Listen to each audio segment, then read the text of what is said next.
My boy, shout out my boy Gangland Dean. Big Bank, take Lil Bank. What's happening? Salute to you, Brody. Shout out to y'all. Shout out to my boy. Breaking out my little, you know what I'm saying? I seen my boy Neem get into this, I think a couple of weeks, like a week ago, a couple weeks ago, whatever. I decided not to, I didn't want to touch it. But popular demand from this channel, they want us to touch everything on this channel. So yeah, we touching everything. We ain't running from nothing. We ain't scared of nothing. You know what I'm saying? On this channel, we doing it up. So salute to everybody in the room. The way we get paid on this channel is when y'all engaged and y'all send that super chats and stuff like that. You know what I'm saying? We don't get paid too much on these lives, but the super chats will cause engagement. You know what I'm saying? Lamb shit, you know what I'm on? LAM, come on, baby boy. You know what it is. Loyalty's a must. And ain't nothing against us. Straight up.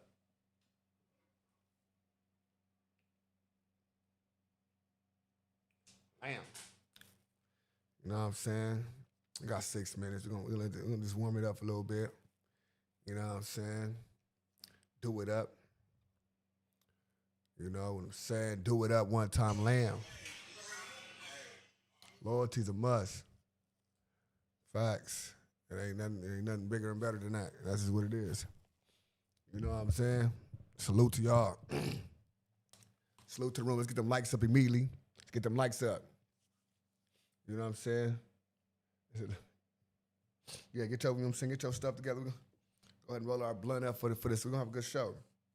You know what I'm saying? We might go a little rogue. You know what I'm saying? It might be one of them shows gonna have be very emotional and all that. You know what I'm saying? Because this dealing with this girl, this little girl. There's a lot of stuff that I understand as a person that been in the streets. There's a lot of stuff I see as a father. So you know what I'm saying?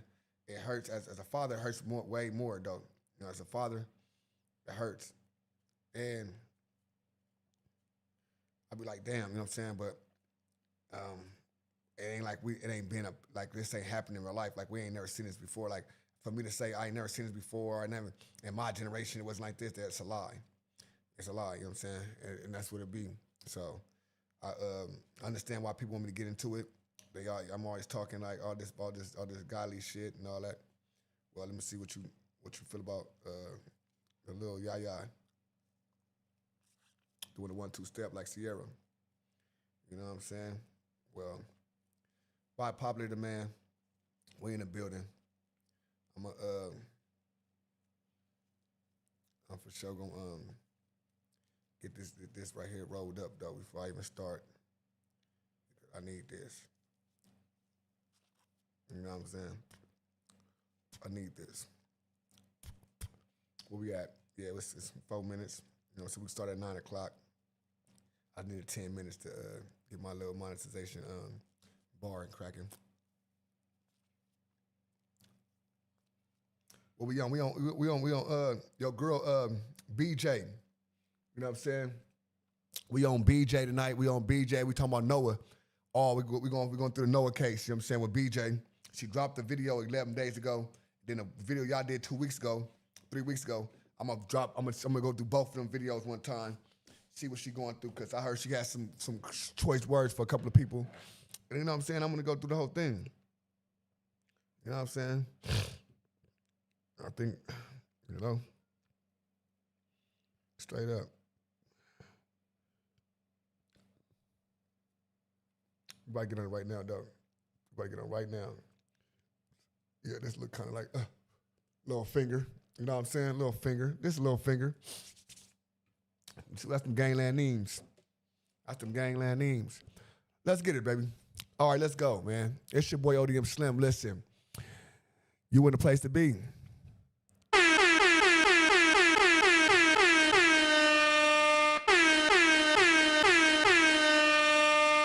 Let's get it. It's the place to be, boy. Your boy ODM Slim, bro. We can see, man. Listen, what in the hell's going on? You know, hey, what's the deal? Ebony, the building. Shout out Ebony. You already know. Smoke sounds out of the Washington, called Cali. The smoke, the strains are so. I got different. We got my own strain of weed, right? So I got different strains though. Cause we got curators in different shops that do different ones. So this weed in Washington it's like it's California weed, but you know it's like it's snow and it's a lot of wet up here. So this like Northern California. So it get kind of the weed get good up here. You know, and they the first to this and Colorado was the first to get the weed shit growing. So you can't knock them.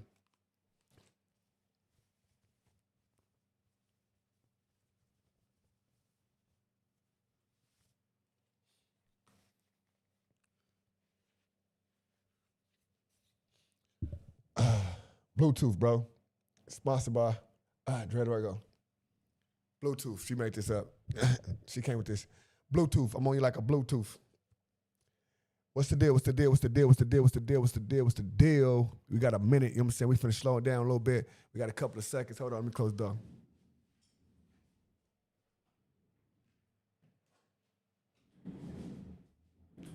Get myself going, baby boy. We in the office with it. You know what I'm saying? Welcome to the Mud House. You know what I'm saying? Muddy situation. It's your boy ODM Slim. You know what I'm saying? Sponsored always by Mummy Dust. You know how we coming. It's a bummy, baby. So, Noah. You know what I'm saying? BJ interrogates. She is a mother. I heard she's a mother that you should pay attention, Slim. Listen to this woman and let her go to work. So I'm going to let her do just that. Let's go. A new initiative is underway aimed to crack down on child trafficking on the Figueroa corridor. 265 people were arrested for using the internet to target kids for sexual abuse. Yeah, she like the famous kid prostitute. You are 100% correct, and it sounds crazy. Yeah. Like, you seriously have an Instagram and you're out here flaunting this lifestyle? Like, what the f***? I mean, she make it look real fun. And that's the problem. That's the problem. I think that's what makes so many people disturbed by this. Long story short, yeah, man, we was gorilla man, you feel me? A bitch should come up missing, you know what I'm saying, for a couple of days, a couple of weeks, whatever you want to call it. At one point, a 14-year-old girl was trafficked for at least 3 days in a row at a South LA motel. They were branding these young women, they were abusing them, they were drugging them. Just if you are being forced to have relations Listen, with people and give them money to... We need 60 more subs, 60 more subs to get 1,000 subs on this channel. We starting from scratch this channel. If I could start my life from scratch, you know what I'm saying? Push the goddamn, first of all, push the goddamn button. Push the goddamn button. Push the goddamn button. Get them likes up immediately. Push the goddamn button. Push the goddamn button. Push the goddamn button. Just push the goddamn button. We starting immediately, you know what I'm saying? It's nothing. And we go to... If we go to prison for the rest of our life, whoop-de-doo. Oh, for sure. Tap it, show her love. For sure. That's easy calls. If that's what, after she fam bam, nigga, lock us in. You know how we coming, cuzzo? You know what I'm saying? Shit, that she fam. Push the goddamn button. Push the goddamn button. Well, shallow. So let me correct myself. Shout out to BJ and let BJ do her 1-2 step. You know what I'm saying? While I do my 1-2 steps. Shout out to BJ because she the truth. You know what I'm saying? Let me go ahead and give her a one of them. Oh, you know what? I got to do this right quick. Hold on.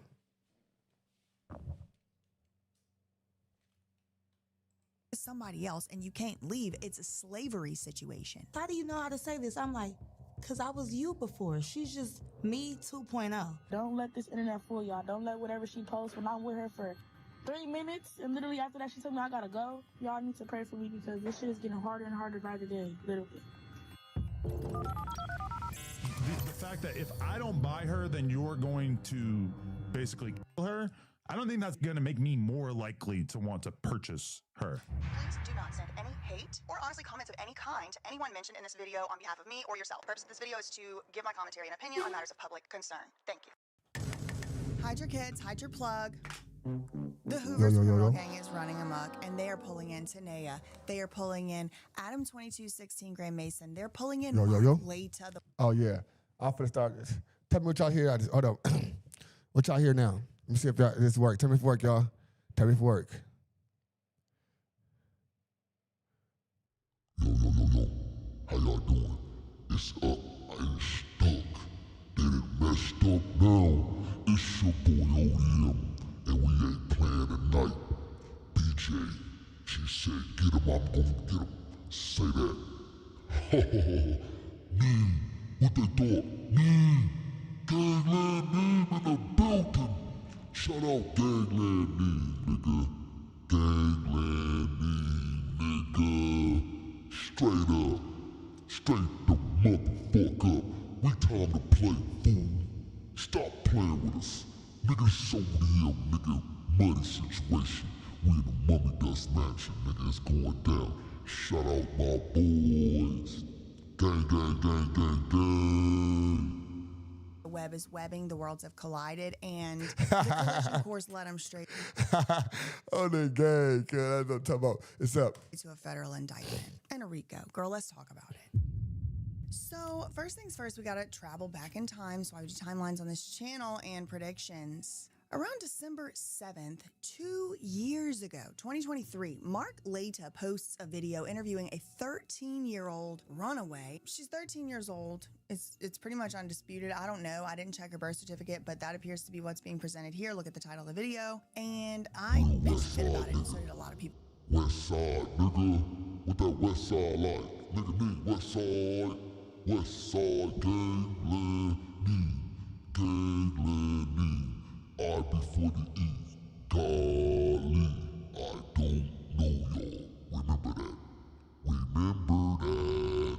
A lot of people stopped following Mark Leta because of this video. And it was because, namely, this child, this 13-year-old in the video, she was wearing like a bathing suit bikini top, and it was see-through. You could see straight through it, and it wasn't censored at all. You could just see through the shirt. It's 13-year-old, and they were talking about like S-work and just nasty stuff. Have you've been working some of the streets as a private? How long has that been going on? Since May. Since May? Yeah. It's a horrifying life for Get a them likes up 13-year-old one girl? time. Get them likes up for your boy one time, man. Hold on. Get them likes up one time for your boy. Hey, y'all, get them likes up one time. It's your boy ODM. We're in the building. Get them likes up for your boy one time, brother. Damn.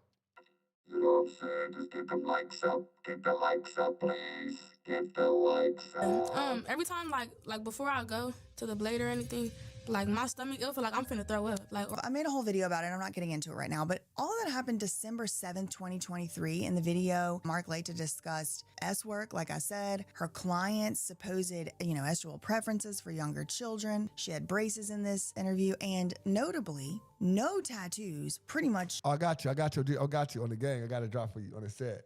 I got you on the hood. Nigga, it's your boy. It's your boy. Woo. Man, tap in. At all are visible. She might have one. No face tattoos. Okay, so put a pin in that idea for later. In the video, she claims she used to live in Beverly Hills. She had a great life until her mother, her biological mother, Tanea, forced Nova, it's this little girl's name, she's forced to live with Tanea, her biological mother. And according to Nova, Tanea taught her a whole new lifestyle. Apple don't fall too. Tanea is crazy. That bitch named Tanea. That bitch named Tanea. That bitch named Tanea. How you doing, Tanea? Tanea in the building. Shout out Tanea.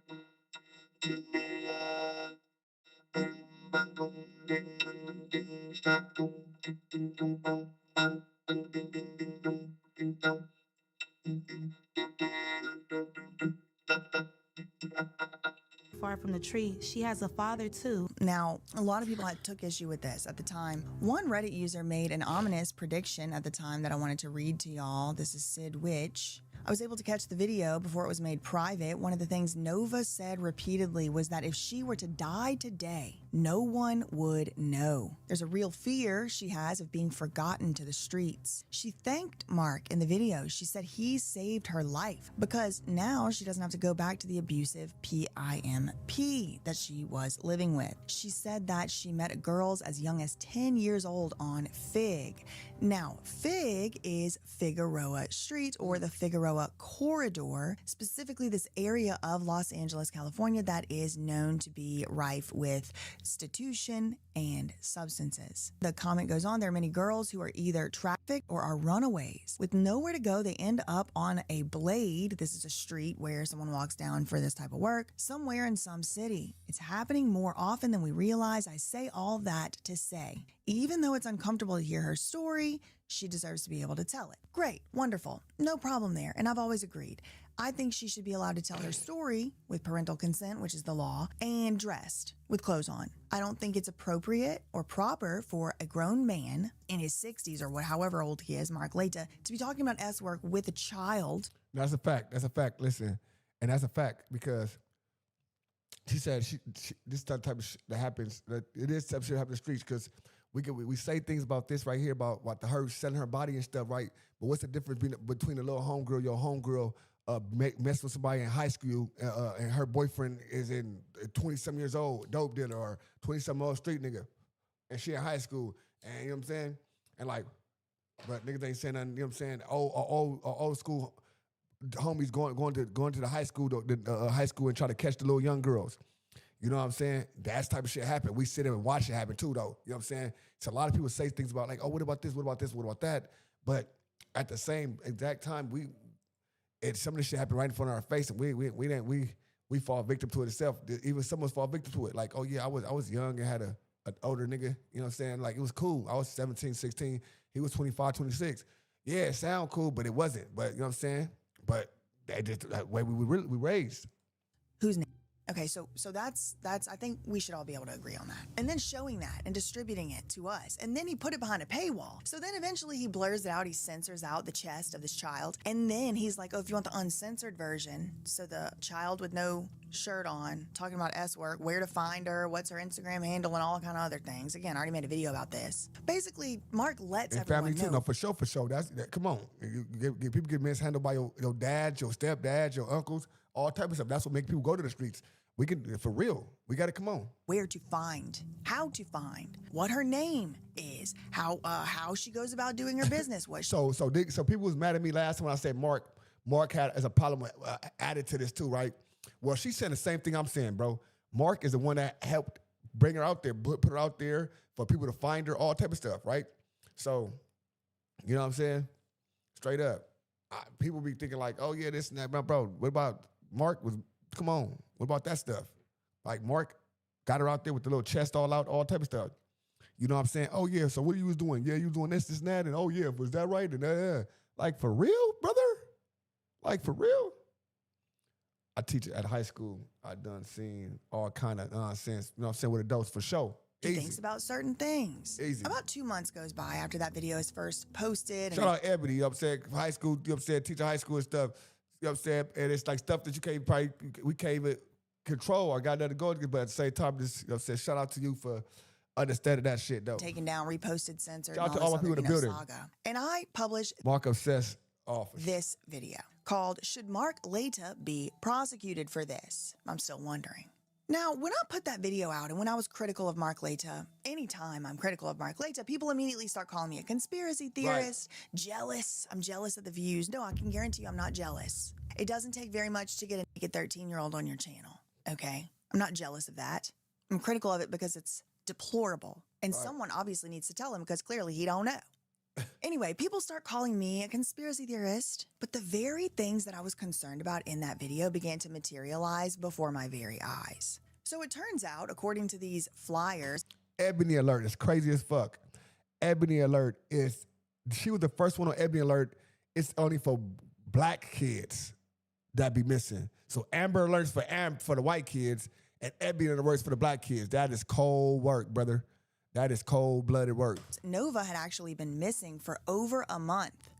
Already over a month by February, okay? So when I put my video out, Nova had already been missing for a month. The last time she was seen was January 2024. So then in the middle of February, I've already put my video out, and here come these flyers. Ebony alert. For 41 days, this post says from the Doc Ellis Foundation. Renaya Moorhead has been missing from Los Angeles, California. Her whereabouts unknown since January 5th, 2024. Despite this significant duration of absence, there remains a troubling lack of detailed information available to the public. The Doc Ellis Foundation stands alongside Nova's family, urging for increased transparency and accountability in disseminating information related to her disappearance. Every day that passes without answers brings heightened concern and anguish for her loved ones. Then 2 days after that, there's another flyer of this. It's like a damn dog with black. Listen, a black Los Angeles Post. Black Los Angeles Post. The hell is, come on, brother. Sort. This, I believe, is on Instagram or maybe Facebook from Black Los Angeles. In this one, Tanea actually speaks, the mom. Quote, with all due respect, if you know anything or see my daughter, please call 911 and give location. Thank you, bless. And this just starts to feel a little bit like some other weird family speaking on missing persons flyers that we've dealt with in the past, but I digress. But as you can see in the flyer, it says 14-year-old. Renaya Moorhead was last seen January 5th at 8 p.m. in South Los Angeles. Have you seen her? Help us find. Ebony Alert, Los Angeles. Now, if you're wondering what an Ebony Alert is, it's basically a missing persons alert for black individuals. Hold that thought, though, because we're going to have Adam Grandmason 22 explain it to y'all. Adam 16 explain it to y'all. They put an Ebony Alert out on her. Fuck Amber. They put Ebony Alert out on her. But that's not a real thing, is it? Yeah, Ebony Alert is so it's a black girl that call it an Ebony Alert? Is that real? Ebony Alert, No, yeah. they only said that to me because I was a prostitute. I think. Sounds sexual to me. Ebony Alert? Don't even say that to me because I'm a prostitute, bro. How the fuck that sound? How the fuck that sound? How the fuck that sound? You a prostitute at 14 years old. How the fuck that sound? Just because Ebony is the category? Yeah. Yeah, right. I mean, I feel you, but is... Only Ebony I know is off Players Club. What the I didn't know what they were trying to get at, but Ebony in my chat right now. Ebony in my motherfucking chat. What the fuck? Got Ebony alert all in my chat. Ebony, get on my chat. Ebony all in my chat. Ebony, what's the deal? Is you Ebony Alert or what? Let me know something, Ebony. Ebony Alert. Is you the one alerting people or what, Ebony? Let me know. Because you know what I'm saying? I'm turning the motherfucking devil. Straight up. Amber Alert for a black girl actually called an Ebony Alert. It just seems like it should all just be one alert. Like, why do we have to have a different alert from? Oh, like I said, Slim, what's the deal? Cutthroat. Big. Oh, that's my guy. Speak highly. No, for sure. Nah, for sure. That's my guy, Big Bub. Shout out Bub, man. That's my guy. Shout out Bub. I want to do something with Bub, man. I want to do something Big Bub, man, for real. That's my guy, bro. And I respect Big Bub, you know what I'm saying? Straight up. I got to sit down, we're going to chop it up and stuff like that. You know what I'm saying? That's my guy. That's my guy, man. He understand a lot. He you know what I'm saying? Very understanding, very stand-up man. Shout out Big Bub, for real. The mama header ignorant, for sure. HB4, what's happening? What the fuck's that sound? Nah. Don't worry about that. I'm changing up, you know what I'm saying? I got other shit, Bobby. Listen, I ain't a rich trapper. I can do all the things I want to do. Do the things I want to do. Like this, that, this, and that. This, that, and that. Do this to the things I want to do. Do this that I want to do. Like this, that, this, and that. This, that, and that. Talk like this and walk like that and Bing bang bang and the bing bang da came in the stain. No. Hello.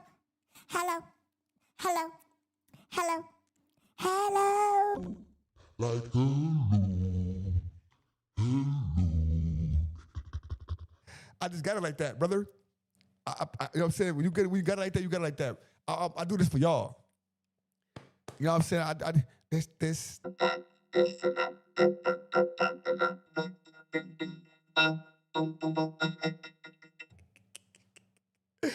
No, for real. I do this for y'all, though, bro. You know what I'm saying? Got the machine, so why not get it cracking? Black girls. They were saying it was pretty racist. It just seems kind of like You know, they're all human. Right. Well, it is. Isn't that but black girls? Oh, I guess it's different.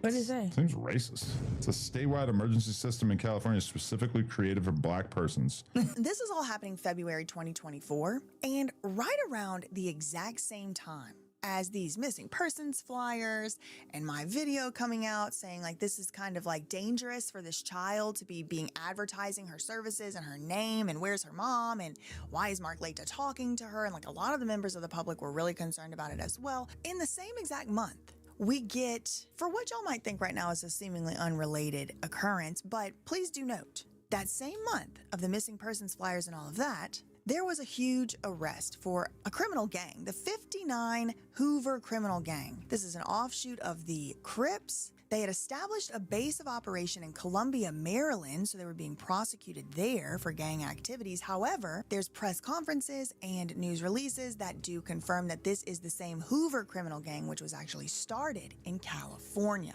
Los Angeles. Through our Violent Crime Reduction Initiative, which became the Permanent Crime Reduction Teams, we were able to indict and prosecute these violent, harmful people. This last case, involving 8 members of the 59 Hoover Criminal Gang, has concluded with the conviction of its leader. This criminal network was believed to be involved in multiple violent crimes and other offenses. But this wasn't the only Hoover Street criminal gang arrest that was going on. The Hoovers look at Graham.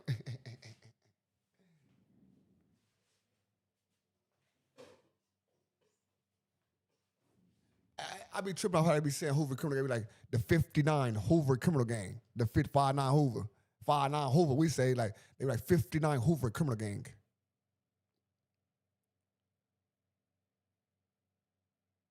With this gang lately, there was a previous one about 5 years before that. This was in Portland, Oregon. This indictment lays out 3 identified murders, 7 attempted murders, multiple gun seizures, and the trafficking of methamphetamine, heroin, and cocaine. The Hoovers, born in Los Angeles, have ties throughout the West Coast, some members calling Portland home since the 80s. The U.S. State Attorney announcing 3 of those gang members are now facing federal racketeering and murder charges. Okay, so just put a pin in that. This Hoover criminal gang is also starting to be prosecuted. So fast forward about a year ago now, this is August 2024, and now people are still upset about specifically Mark Laita, Soft White Underbelly, and how he treated the Nova situation, not censoring and talking about her about those topics and things like that. Someone started a change.org petition, and it has 20 signatures today, and it was to ban Mark Laita from YouTube over alleged child exploitation allegations. Now, these are allegations. I'm not necessarily, this is a crime. Child exploitation is a crime. I'm not saying Mark Laita necessarily did a crime, but this change.org petition. Okay, so surprise alert, Nova is found. She's found, at least by the public, because she starts posting again onto the internet. So I guess, she becomes no longer missing. She starts posting these videos, and again, she's 14 years old, and they're very advanced, like SUL topics for someone her age. And, this video about her supposed, quote, V card, she says she's at a creep's house. Currently, I'm at a creep's house. She had just turned 13 when this V card incident happened. She basically is talking about her first boyfriend, but it appears that it's like, maybe boyfriend is just like, they call anything these days. Maybe it's another name for it. Okay, so we're going to talk about my first relationship when I was 13 and how I had to get the away. That was my first real relationship. He was 32. How old is he now? He like 34 now.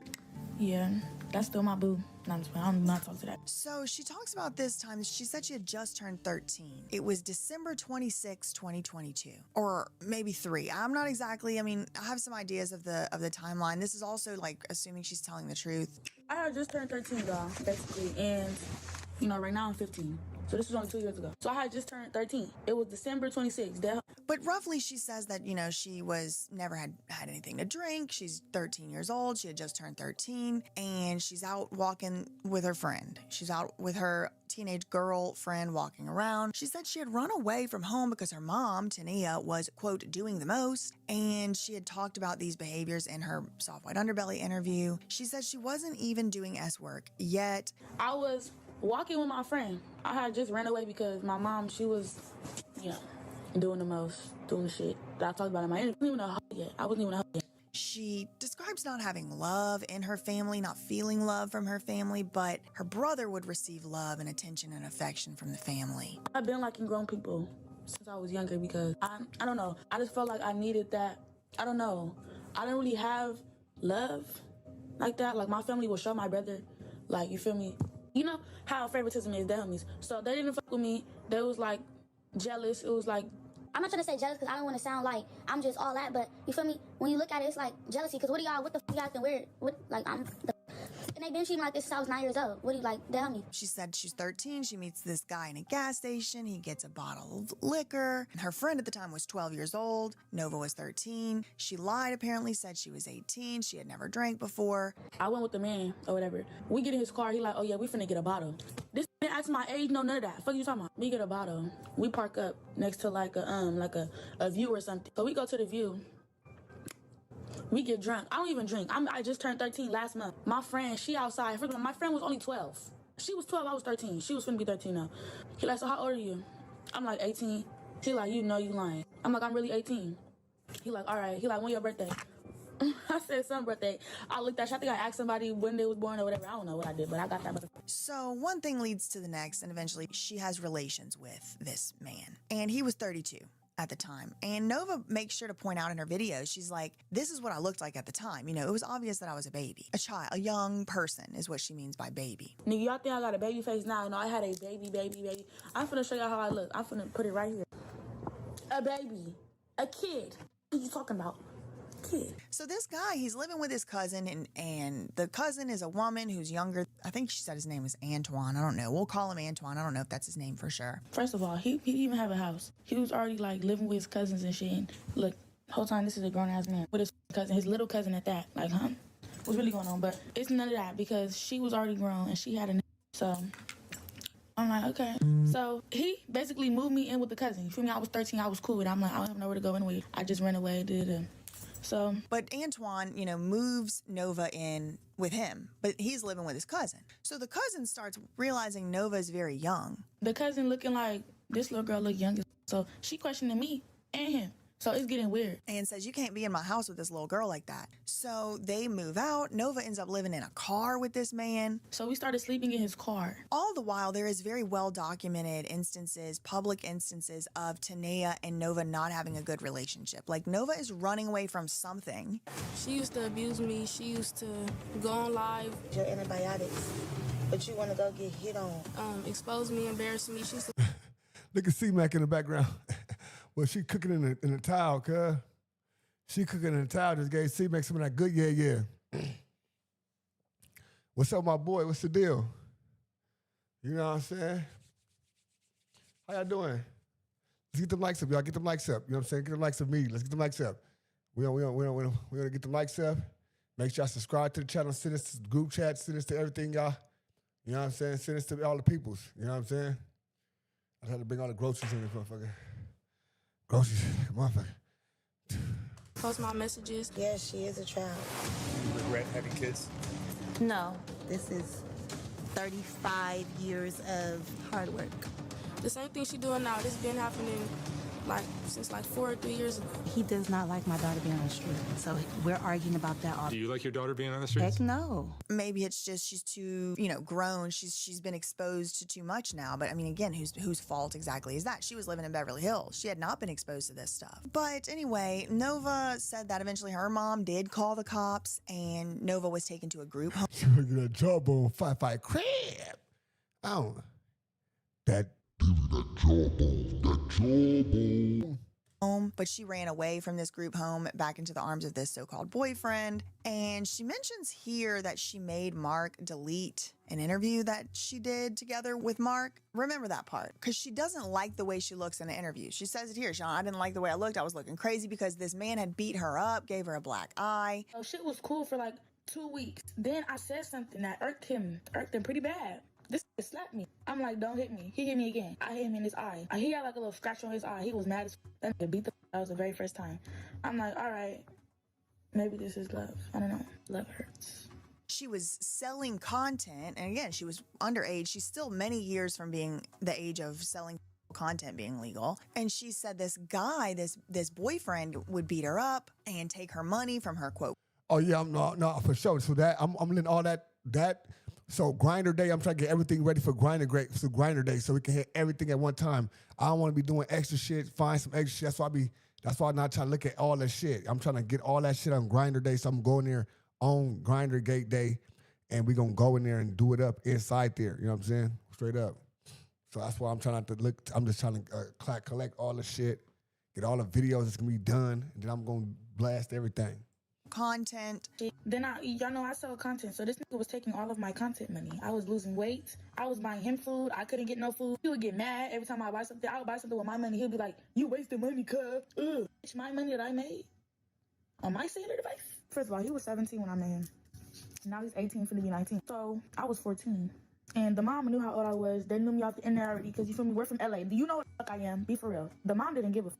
To be honest, she was letting me get beaten. That motherfucker. Only time she started coming there is when my mom started calling the police to that house. Every time my mom would call the police over there, they would get me, take me to a group home, and I would run back over to his house. Stupid. Eventually, she gets taken away, put in a group home, and then she runs away from the group home back to this guy. She does an interview with Mark during this time. She's all beat up, and she makes Mark take the interview down. But there's this quote she leaves out with. She's like, if he hits you one time, he's going to hit you forever. He hits you one time, he's going to beat you forever, boo.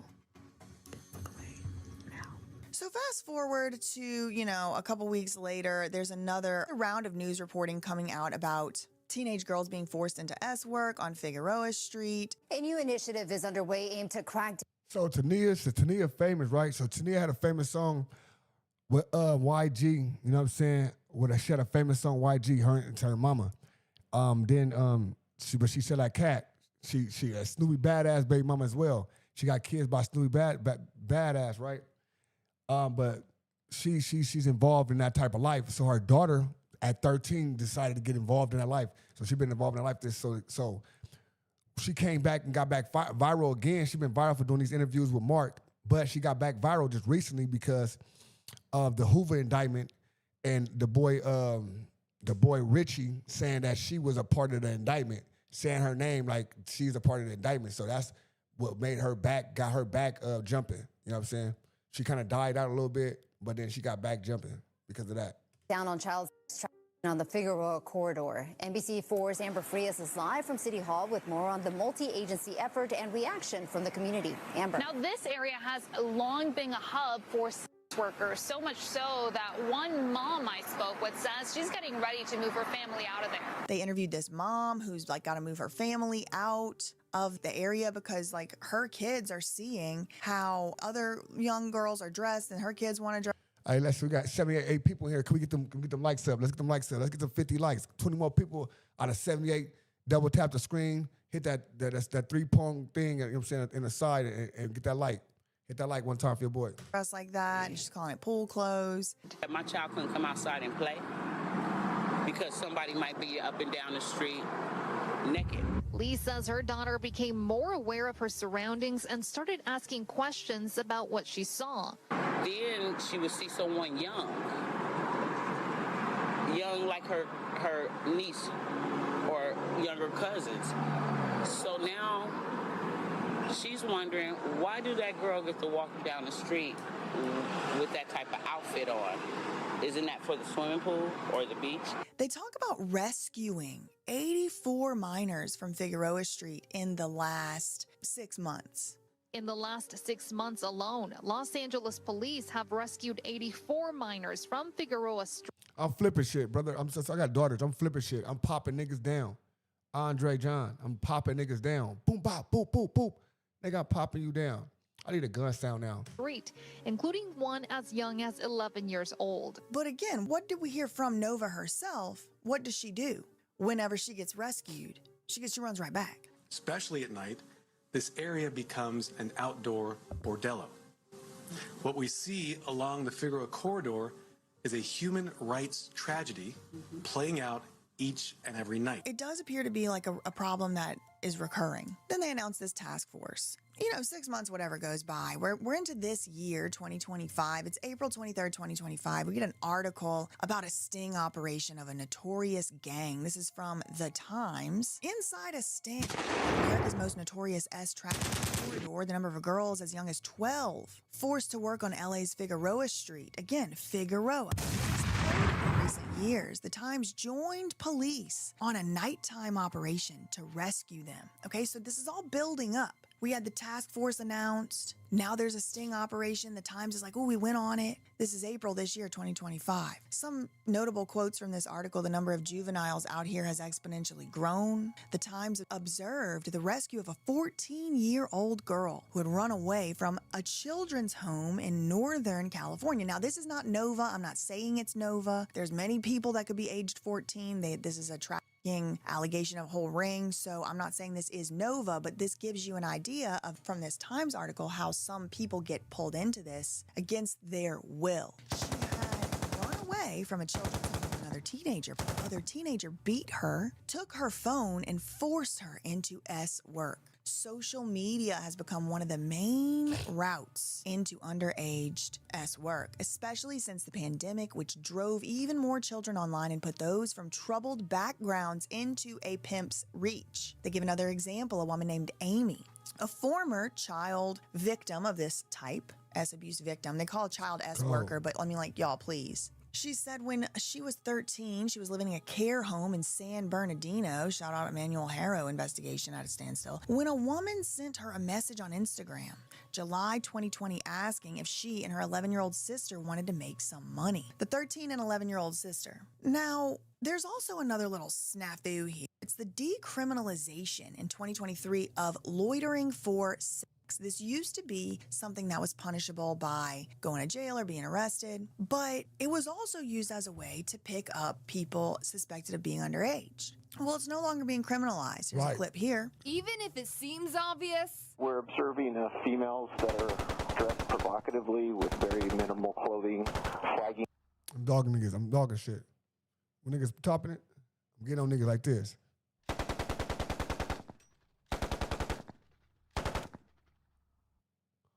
Body of niggas.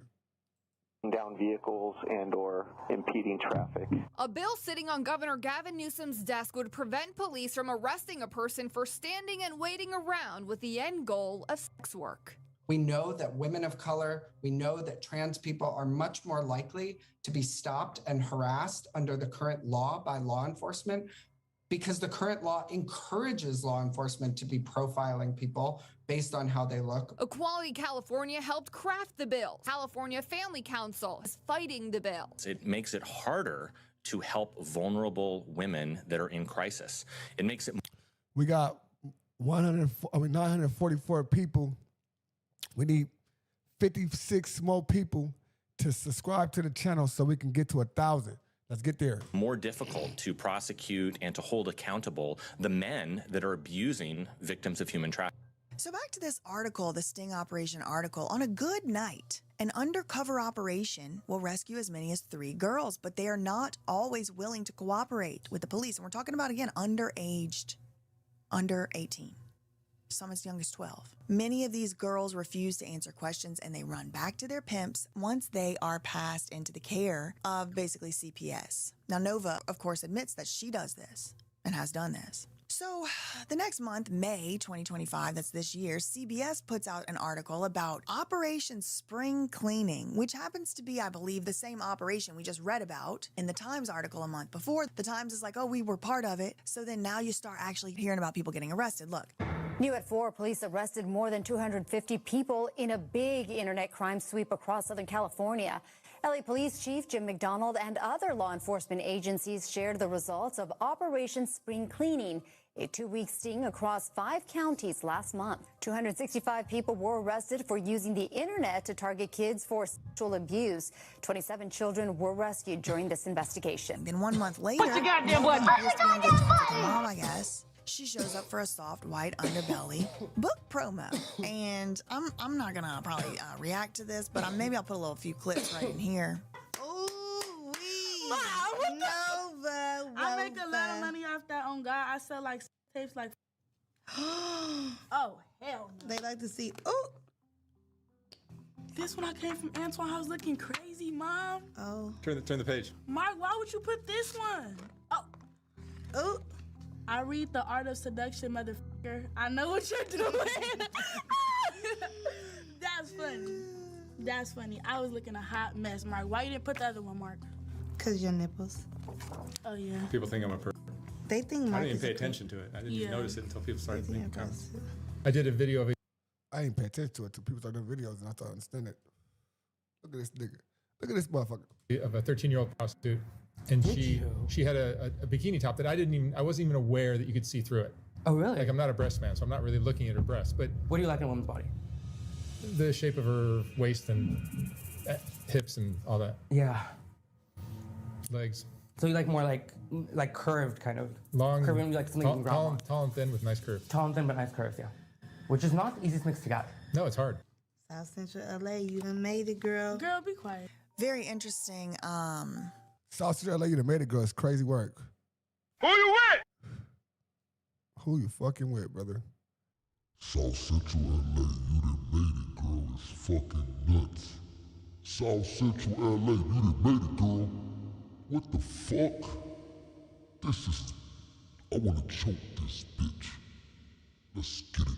You know, they seem to be on better terms here. They do a full interview on that same day as well. This comes out in July, summer 2025. Tanea now has a brand new baby who appears in the video. They're passing him back and forth, Tanea and Nova. Nova is now on her way to being, covered in tattoos, although she does have them covered up right now, but she's notably on her face. She didn't have that face tattoo when we saw her for the first time a year or so ago, 2 years ago. Now, in this video, both Tanea and Nova both claim to have been in New York. Tanea claims she was in New York trying to chase after Nova. Nova said she went to New York, but she was in jail for a month. And she went to New York because Tanea was toxic. I just came back from New York, literally, a few days ago. And I was only out there because of this one. But you didn't stay in New York. Did you, Nova? Mm-mm. I went out there. The first time I went out there with my cousin. And then we went to jail. I was in jail for a month. And then after that, I came back out here for like 2 weeks. And then I went back. And still didn't come see me.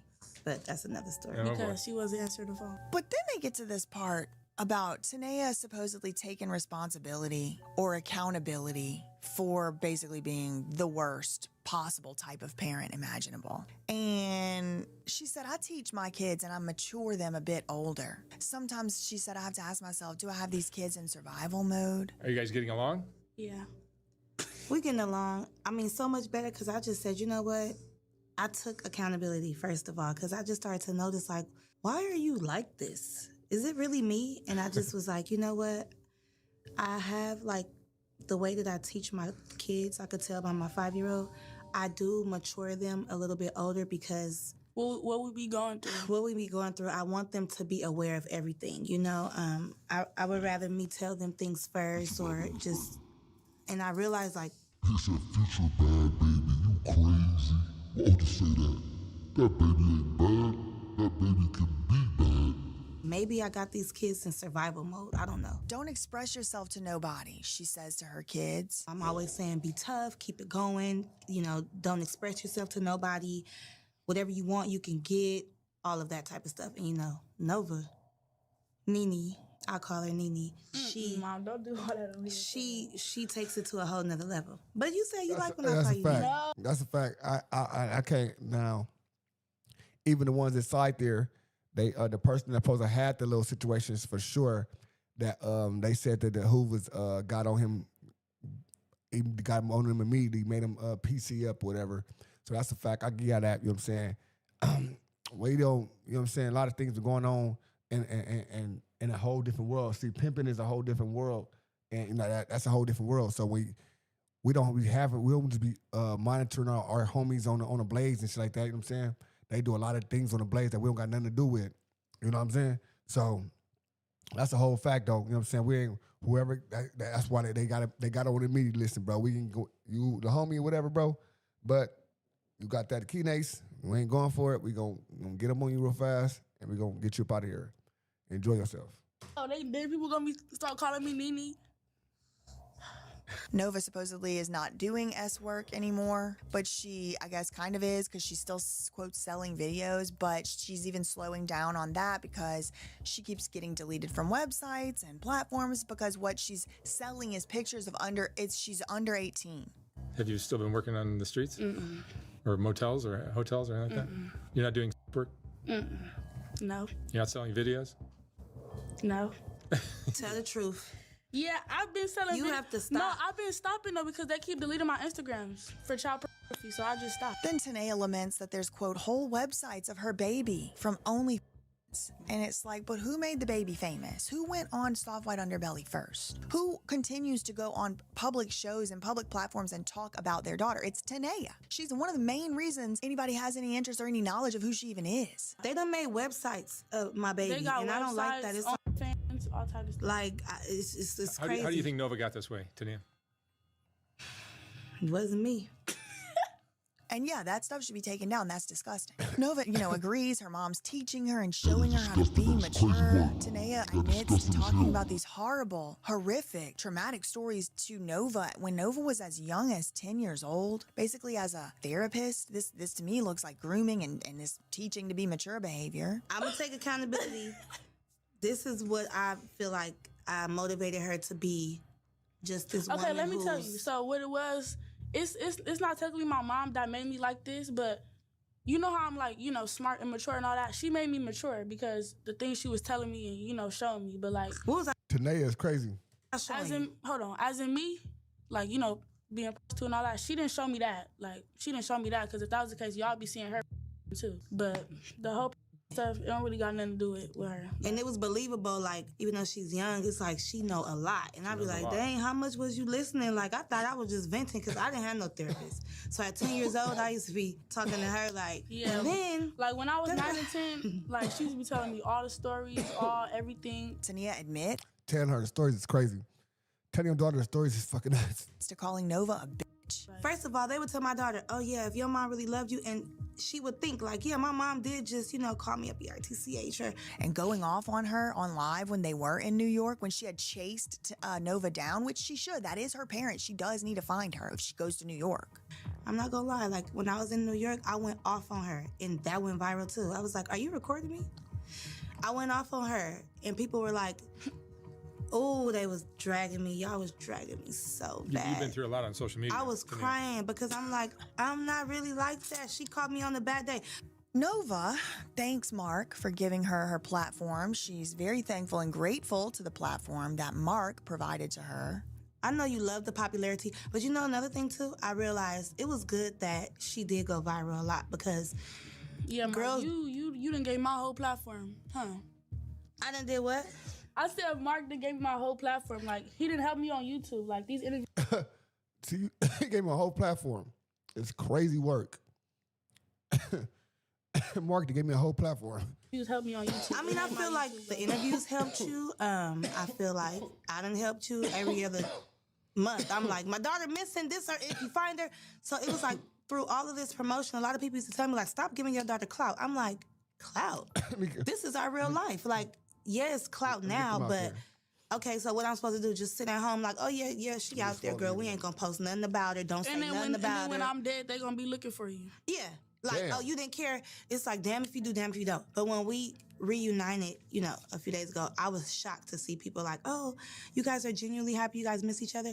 Tanea says that she keeps having to report Nova missing. So what is this? She keeps running away. Nova said again, she's 15 years old. She doesn't really want to leave her house because of the negative repercussions of being made so famous. And then she goes, how do you know how to say this? I'm like, because I was you before. She's just me 2.0. I was a little bit nice, but like, I was like a cutthroat too. But you know what I mean too? Because everybody already got their point of view of me, and every time they see me, it's she a hoe, she fast. Yeah. So I'm already on defense mode. Yeah. Because I'm already know what people finna say or what they finna do. What kind of reaction do you get from people on the street? What reaction you just got in the car on the way here? Remember the lady at the corner on Crenshaw? She was like, "Oh, look, like that's that little girl. That bitch be everywhere." And and then she was talking. Like I would just look at somebody and they'll just be whispering to somebody, and they'll be looking at me whispering. So I don't know that they talk about me, and I would just act like I don't. People love to talk about. Yeah. Everywhere we go. That's all they can really do. She is don't talk. even want to go nowhere. Like I be barely want to go out places. Like I think it's important just to listen to yourself, know who you are, and don't listen to all that people. Yeah. So on the one hand, she's thankful for the platform and becoming famous, but on the other hand, she doesn't like it. And she's only, again, 15 years old. She wasn't really old enough to make these lifelong permanent decisions like this. Then Mark, I'm just like sick to my stomach at this interview. This is a few months ago. And here's Mark. I think Nova's great. I just love the way she's grown up and who she's turning into. I think it's amazing. See, I think Nova's great. I just love the way she's grown up and who she's turning into. I think she's amazing. Yeah, I think anybody else who would have been through this, they would have been tapped out. It's a lot of girls that tried to do what she did, and it just didn't work. And it's like, cause they're trying too hard. It's like they're trying to do something and trying to be something that they're not. That's why it's not working. So from the first time that Mark saw her, she's now gotten several tattoos. She's not even 18 years old. She's run away. This is what she's grown into since he saw her the first time. She's gotten a face tattoo, and this is going to become important with this branding Mark ain't shit. stuff. Mark continues to be a clueless buffoon, saying that ChatGPT is a great therapist. Won't you be your own therapist then? Won't you just practice what they would tell you? You don't need a therapist either, because they're going to lie to you, and they're going to try to give you pills. You know what's a great therapist is ChatGPT. For real. It's amazing. Yeah, talk to AI. Don't go to no real therapist because they're going to put stuff in your head. Would you try? It's amazing. Chat AI? Girl, bye. I would not be know everything. Chat AI. A tough turn now to a teenager's death by suicide. That's Rich Trapper. That's Rich Trapper thing. Chat AI. Encouraged by artificial intelligence. They claim the chatbot went from helping Adam with homework to becoming a substitute for a human companion to eventually becoming a suicide coach, according to the lawsuit. Tanea, of course, wants to sing at Nova's graduation. I'm trying to do something real big. I want her to graduate. I want to sing her at her graduation. But then she says something really freaky, like not in the good kind of freaky, okay? She says to Nova, to her daughter, 15-year-old daughter, I want you to be talking to girls in the 10th grade and schooling them. I want her to talk to young girls like now. Like, I want you to be talking to girls in the 10th grade already, like schooling them, like, yeah. I don't think there's anything she needs to be teaching the girls in the 10th grade. I don't even know if she should be sent back to regular 10th grade. I think about how I was on what level I was at 15 and if they would have just been sending Novas into my school. She says stuff like, I don't want to be saved. Stop trying to save me. Maybe she needs to go to alternative school. I mean, no offense. I don't think everybody is beyond reproach, but this is a very famous child worker. And her mom's like, oh yeah, you need to go school the other 9th and 10th graders? No, you don't. You don't. You need to be learning from them on how to stay in school. But Nova doesn't want to do that. She says, nah. Schooling them, like, yeah. I have a note here. Why does this remind me so much of a Larry and Amanda Rabb, and Amanda saying she doesn't want to be telling people stuff about that VR program. But anyway, I digress. She was set to be released. So she is interested in going back to school, which I think is great. For sure, she says she wants to graduate. Yeah, I'm going to graduate. Now, we do learn in this interview that the rest of the family has also isolated these two. They don't talk to Tanea and Nova anymore. They're okay with the brother. Are things better between you, for the whole family right now than they've been? It's getting there. This is why the whole family, not the whole family. It's getting there. We got to get ties back. No, we ain't talking about the kids. We talking about the whole family, right? Well, we are not cool. Because they judge us. They look at us like... They do not like us. They don't like me, for sure. They don't like her because I act like her. They like my brother because... He ain't like us. Yeah, he nice. It's us against the world. Yeah. And that's crazy. They talk about not having any real friends. Tanea's mad and jealous that her friends and family members choose her child, a minor, over her. More narc parenting. Everybody faking this world. They done did some crazy stuff. Everybody faking this world, but... They done picked her over me. Everybody need love. So. I'm like, huh? And you also see that Nova is basically parentified. You know, she's basically a parent to her siblings. She has 6 kids. And they talking about she's going to have 6 more, Tania. Yes, that's going to be the last one. And I'm going to have to give him one. Kids. I'm going to give him one. And 6 of them going to live with me. And the other 6 could be with you. As soon as they start acting up and wanting to run away, I'm sitting up to her. I mean, you guys have had a lot of fights. Hell no. Right? I never fought my mama. Arguments? Yeah, arguments. Real bad arguments. We never fought, though. Like, that's diabolical. I could never falling out. Were you guys... Falling out. Yeah, but like, when we fall out, it don't even be real, Mom. But what's it about? And then Mark and Tania talked, you know, we want you to let the people know. We don't want you to be viral for the stuff you've been viral for. We want you to be viral for showing who you really are. Maybe this is who she really is, girl. Are you guys competitive against each other? Mm-mm. We're not. I just want the best for her, so I go hard on her. Like, I want her to be way better than me. And it's like, okay, you viral, but I want you to be viral for, you already viral for that. Let them know who you are. Like, damn, off this camera, y'all should just see, like, it's way better. Like, it's crazy. She's way more fun and way more. She just keep it at this. Like, oh, yeah, I get money, I sell content, that's it. I'm like, we want to see you grow. Who's we? Is this like Mark Laita, the social media influencer manager? Doesn't he do the same stuff to Rebecca? Like, you could be really famous. Who is the we want to see you grow? And then, of course, Tania can't make it through without making a comment on this poor child's body. Needs to gain weight. She's like, Nova needs to gain weight. We want to see you grow. I want to see you with more weight on you. You know what I'm saying? She trying to get her stick. She is crazy. Not like, you know, you are beautiful. You're fine. Like, I've been skinny my whole life. But I know what you can be. I know how you can act. I know how you can feel. She's talking about, you know, trying to show Nova how to be a lady and how to wear nipple covers. Stuff like that. Like, I buy her some nipple. She don't even got one on now. I buy her nipple cover-ups and she doesn't listen to me. It's like, I'm trying to make you into this lady. Like, she's really a thug. Ma'am, please, look at yourself. Look what you're wearing. What are you talking about?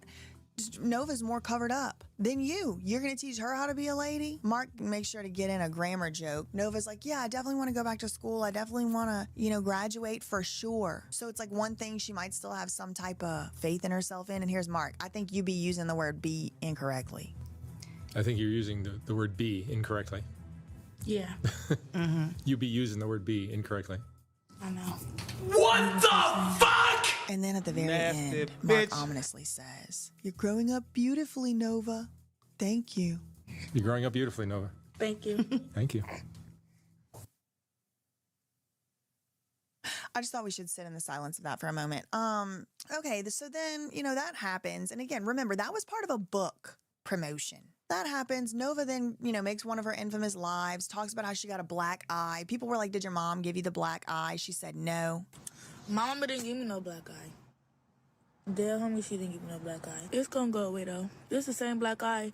Yo, I get a black eye on this same eye, and it's diabolical. She had recently gotten a car, and she said, I got the And it's diabolical. Everybody's using the damn word. It's diabolical. interview. Mark gave me the money, and I got a car. Dead homie, she did not help me get this car. I did the interview, Mark gave me the money, and I got my car. What you talking about? I was gonna get paid for the interview regardless. Even if I did the interview by myself, I was still going to get paid. Somehow she's saying she got a car from Mark Laita. Now, could the girl be lying? For sure. Could I be misunderstanding? Absolutely. Did I see the title to the car? No. I don't know any of it, okay? But she said, my mom didn't give me this car. I got the interview. Mark gave me the money, and I got a car. She said she put the car in the name of someone she trusts. She talks about running away from her mom for being toxic. Some more running away because Tania. She says that's why she went missing. That's why we got those Ebony alerts. She said, stop trying to save me. It's not gonna work. Yeah, ain't no saving me. Can't nobody save me but God and myself. Stop trying to save me and take me out and get me out. It's not gonna work. She has a black eye in the video, and she, you know, claims that she got it from her man. She doesn't want to show whoever the man is on the screen. This what happens in life. You get f***ed up by people that can't control their anger. She says she's been engaging in S-work since damn near 12, which I think, you know, means maybe 11. I've been sending this since I was damn near 12. But she refuses to snitch. She says, I'm not going to get my man popped. I'm not getting my pop. I'm gonna fuck this knock my head off. I'm not getting my pop, shot, beat up, rant over, I'll do all of it. She said her man beat her up and he needs therapy and he's weird. 1 month later, the indictment heard round the world. Federal agents say they have dismantled a ring. Just 2 miles from where the Olympics will kick off in 3 years, the Figueroa corridor is where the U.S. Attorney's Office says a total of 11 gang members and associates in the notorious Hoover Street Gang were rounded up and charged with racketeering and sex trafficking today, saying they exploited minors, runaways, and girls in foster care, some as young as middle schoolers. The first time any gangs in Los Angeles have been indicted for trafficking. You know, individuals may have been, but not a gang, not a group of people. There was a 14-year-old who was sex trafficked at a motel in South LA over the course of 3 consecutive days. Agents say the perpetrator was 25-year-old accused gang leader Amaya Olmstead, also known as Lady Duck, who used Instagram and TikTok to lure victims. Now, this is just last month. The Johnny's King. This, right now, what we're reading, August 13th, the Department of Justice puts out this press release, justice.gov. 11 charged in federal indictment alleging extensive ST of minors and young women along South LA's Figueroa corridor. The Hoover criminal gang was charged in a 31-count indictment that charges them with racketeering, conspiracy, that's RICO, including ST of children and adults through force, fraud, coercion. This includes runaways and children from the foster care system. Figueroa corridor of Los Angeles recruiting victims through social media and branding them with tattoos. These are photos of some of the 11 alleged members or associates of the South Los Angeles-based Hoover Street Gang who are now in federal custody on a long list of charges that include racketeering, sex trafficking, drug and firearms-related crimes, and money laundering. They were branding these young women. They were abusing them, they were drugging them, just horrific acts. U.S. Attorney Bill Asaley saying many times the gang recruited victims through social media. A 31-count indictment details the years-long case against the defendants who allegedly operated in the Figueroa corridor, known as a human trafficking hotbed. The lead defendant is a woman. She goes by Lady Duck, and she was out there recruiting these young women, children as young as 14 years old, into sex trafficking and really selling other humans. It's the worst kind of crime out there. A few important points for me. Number one, they were recruited through social media. Social media and this lifestyle, this rapping and money lifestyle was used to lure women and children into this lifestyle. The lead defendant is a woman. That, is unusual. Amaya Olmstead. Now, she's the one who specifically is accused of STing victim number 11. That was the 14-year-old, the youngest victim in the indictment. Now, generally, victims' names are not mentioned, especially whenever they are underage. So I would never expect to see anybody's name. Now, people have begun to speculate that this 14-year-old girl is Nova, and I'll tell you why in a moment. But the lead defendant in this case, Lady Duck, is the one who is alleged to have trapped the 14-year-old girl. The newscasters, they're really selling other humans. And that's the thing, too. I think that a lot of times these words, they get used in ways that kind of soften the blow of what's really going on. Make no mistake, this is slavery. Yes, trafficking, sure. It's not an incorrect word, but trafficking is a legal word for a law. It's illegal. Standards need to be met and things like that. But if you are being forced to have relations with people and give them money to somebody else and you can't leave, it's a slavery situation. Again, they mention a lot of these girls came from the foster care system. Push the goddamn button. They are runaways. They're preying on the vulnerable. We do also venture, Emmanuel Harrow comes up again, Riverside, California. Push the goddamn button. Accused of drugging, beating, and R-ing children. Again, suspects are pimps recruiting through social media. There's a mother of a supposed victim of this gang. She said it has been 3 years and she has yet to hear anything about her own missing child, Ruthie. Ruthie was lured there for ST and went there to Figueroa, the Figueroa corridor, 6 months later. Catherine Renesto has been searching for her daughter, Ruthie Smith, from Long Beach in the Figueroa corridor since she was lured there for trafficking before going missing months later. Figueroa is a scary place, and there's so many unsolved and so many don't know.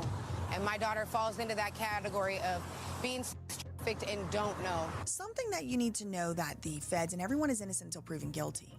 Obviously, you already knew that. But something that the feds are saying is that the Hoover Street gang had the exclusive, rights, basically, over the Figueroa corridor S-work thing.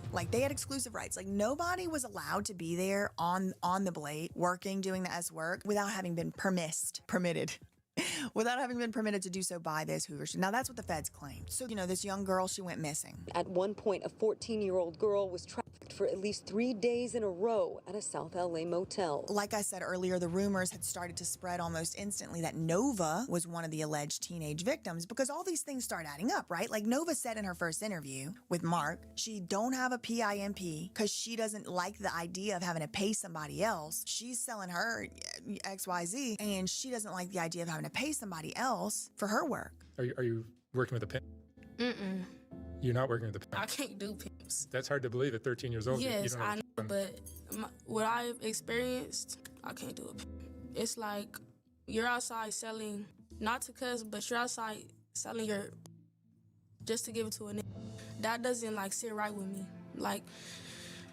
You're standing outside for nothing. But the indicted Hoover Street gang or whatever, this group, they allegedly will beat people up if they're there without their permission. They have exclusive control over this economy since 2021, according to the feds. I mean, these guys were prolific. They were the ones recruiting these young women and children. They're ones out there selling them. They were out there enforcing by beating up these women and drugging them and raping them. Federal prosecutors say the group controlled sex trafficking along a 3.5-mile section of Figueroa Street in South LA, known as the Figueroa Corridor, and they've been in control from February of 2021 until now. So for a few days after that bust, all was quiet on the Western Front on Figueroa Street. People kind of went undercover, for a few days. But then it came, back to life just a few days later. Check it out. I've been cruising Figueroa for the last 4 days, ever since that big LA gang bust. Guys, it didn't take long for Figueroa to go back to normal. But we can't say it was quiet for quite a few days. Check it out. Business back to normal. Business as usual. And that's when everyone needs to introduce two characters from the indictment. So you already know about Amaya Armstead. That's Lady Duck. She's the lead head one of this particular RICO. But then you have two other people. Well, I said two of them were indicted. Only one of them is indicted right now. This guy right here, PK4. PK4 is one of the alleged co-conspirators of this RICO, and he was having dealings, allegedly, with Tanea's daughter. These are rumors that start to spread. Now, PK4 knows Adam Grand Mason. They're kind of friendly or whatever. You got hella face tats since I last seen you, huh? Yeah, y'all got my whole shit back in my head. So you got the full Figueroa Street under your fucking eyeball, too. No. Oh, man. Wait, what's it say? I say August Street. Oh, it's cursive. Street. It's hard to read. My bad. He said Figueroa Street, man. These niggas, Adam. What's the other one say? Oh, boy. Yeah, we gotta do an LA. Something off pain. Tour. What's we gotta do a South Central tour with you, my boy. Oh, built off pain. The hair's grown in over it, so it's kind of hard to tell. Yeah, we gotta get you back in the streets, Adam. You ain't been in the streets in a minute. Nah, you right, bro. That's why you talking about this Figueroa, all this other shit. Pull that rose out, man. Bring that shit to man. And they got another guy in common they know, ATM Richie. So please, ATM Richie, please, if you take nothing else away from this, we need this man to be investigated. He went on Soft White Underbelly 5 years ago. So there's another way that it links back in with the web. He also has a Soft White Underbelly. And in this Soft White Underbelly interview 5 years ago, he said they used to do some little shit to the Renegades. Renegade K, you feel me? So any bitch that was on our blades, Renegade, didn't have no worker, no pimp. We used to do some little shit to them, you feel me? Now, Renegades, again, this is the word for people who are on the blade, who are trying to do S-work on the Figueroa corridor without a pimp or without having permission from the Hoovers or whoever. He said this 5 years ago, February 2020. I switch bitches like dirty draws. I switch bitches like dirty draws. So that's ATM Richie, but he said some crazy stuff on Soft White Underbelly. Again, this was 5 years ago. This is 2020. He said, we was gorilla pimping, you feel me? Bitches would come up missing. Then he's like, oh, I don't want to say too much and get in trouble. Then he said, a little bitch would come up missing for a couple days, a couple weeks, you know what I'm saying? Then she would come back correct. Yeah, long story short, yeah, man, we was gorilla man, you feel me? A bitch should come up missing, you know what I'm saying, for a couple of days, a couple of weeks, whatever you want to call it. We was dealing with dog kennels, dealing with cat food. You can't walk our blades and you a renegade. You have to be paying somebody. Is she gonna come back correct? You know what I'm saying? We was dealing with dog kennels, we was dealing with cat food. We had a whole bunch of ways to get a bitch right, you feel me? Like, you can't walk our blades and you a renegade. You have to be paying somebody. You can't be out here selling and you ain't paying nobody. So that's in 2020. So then fast forward 2023, you got Nova saying I ain't paying nobody. You're outside selling your just to give it to a nigga.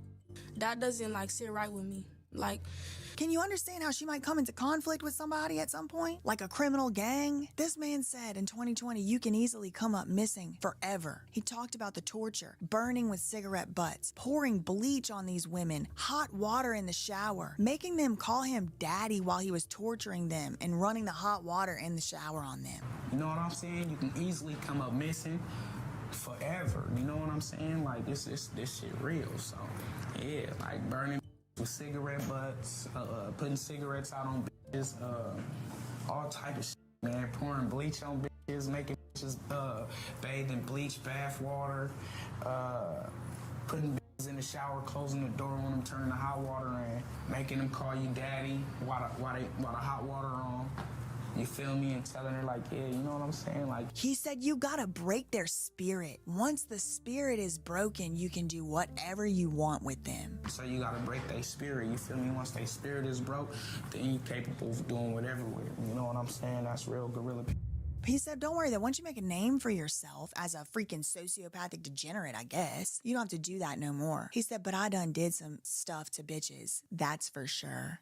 But it's levels to this shit, you feel me? That's beginner shit. After a while, when you make a name for yourself and all that, you ain't gotta do that shit no more. But this shit real, man. I done did some bitches, man, for sure. Okay, so that guy, ATM Richie, he starts basically threatening, in my opinion, I mean, I'll put the clip in here, he starts threatening Nova, the 15-year-old, who is quite possibly literally a victim of this criminal gang. If, you know, allegations are true and if she is, you know, I think it's possible. I don't know if she's necessarily mentioned in this indictment. I don't know if she's included, but I can't imagine she made it far down Figueroa with not one tattoo. Dead homies. Nova know what time it is. Nova better stay out the way for better days and better plays. Dead homies. Her and her punk ass mama. It's not playing. And she kind of tells you a little bit too, right? She's like, oh, I met this guy. I didn't know at the time he was a P. I didn't know at the time he was a creep. And then she shows up with a face tattoo and the whole lawsuit's about branding women. They're feeding them cat food and dog kennels. He said some of them can go missing forever easily. Then, of course, people start talking about this. No Jumper, of course. They're talking about it. Now, he's had Tanea on his show. She's been on this show, like, recent lately. Not about this, about other stuff. This clip right here, suspect on Hoover's facing RICO charges for human trafficking. Adam said, look at Tanea's kid. We know this stuff happens. It's like nobody wasn't even talking about her. Why are you bringing her up? It's a child. That's one of the main allegations is that they're trafficking underage girls. And I've definitely heard about, you know, look at Tanea's kid. This is happening. It's out there. Yes. Why are you bringing up a specific child? Adam really downplays in this video how disgusting and deranged trafficking children is. He's like, yeah, this happens all the time, and I don't know why people are acting like it doesn't. Like, I just don't understand why y'all are so, like, up in arms. Like, you know this happens. Why are you acting like you don't know? All I'm saying is, like, is this basically totally normalized in the pimp world? No. Hell no. For sure. So there's a big chunk of people who think that that's fucked up and wrong. For sure. Adam admits that he knows this PK4 character, which is the one who's, like, alleged to have trafficked Nova. There are people that we all know who are associated with this RICO that we're talking about, P4K in particular. I'm used to it at this point that the indictment comes out. It's a bunch of the worst shit you ever heard in your entire life. You can't help but feel completely disgusted when you read it. And then once people end up going to trial or accepting plea deals or whatever, you realize that, you know. Now, again, that's up for debate whether that happened or not. This degenerate sitting next to Adam said that some of these children deserve it. This degenerate, cuz. Pretty much because the children be grown and fast and they thrust theyself into the lifestyle. Some people be fast and thrust theyself into that. You know what I'm saying? So it ain't just all because they underage that they being tricked.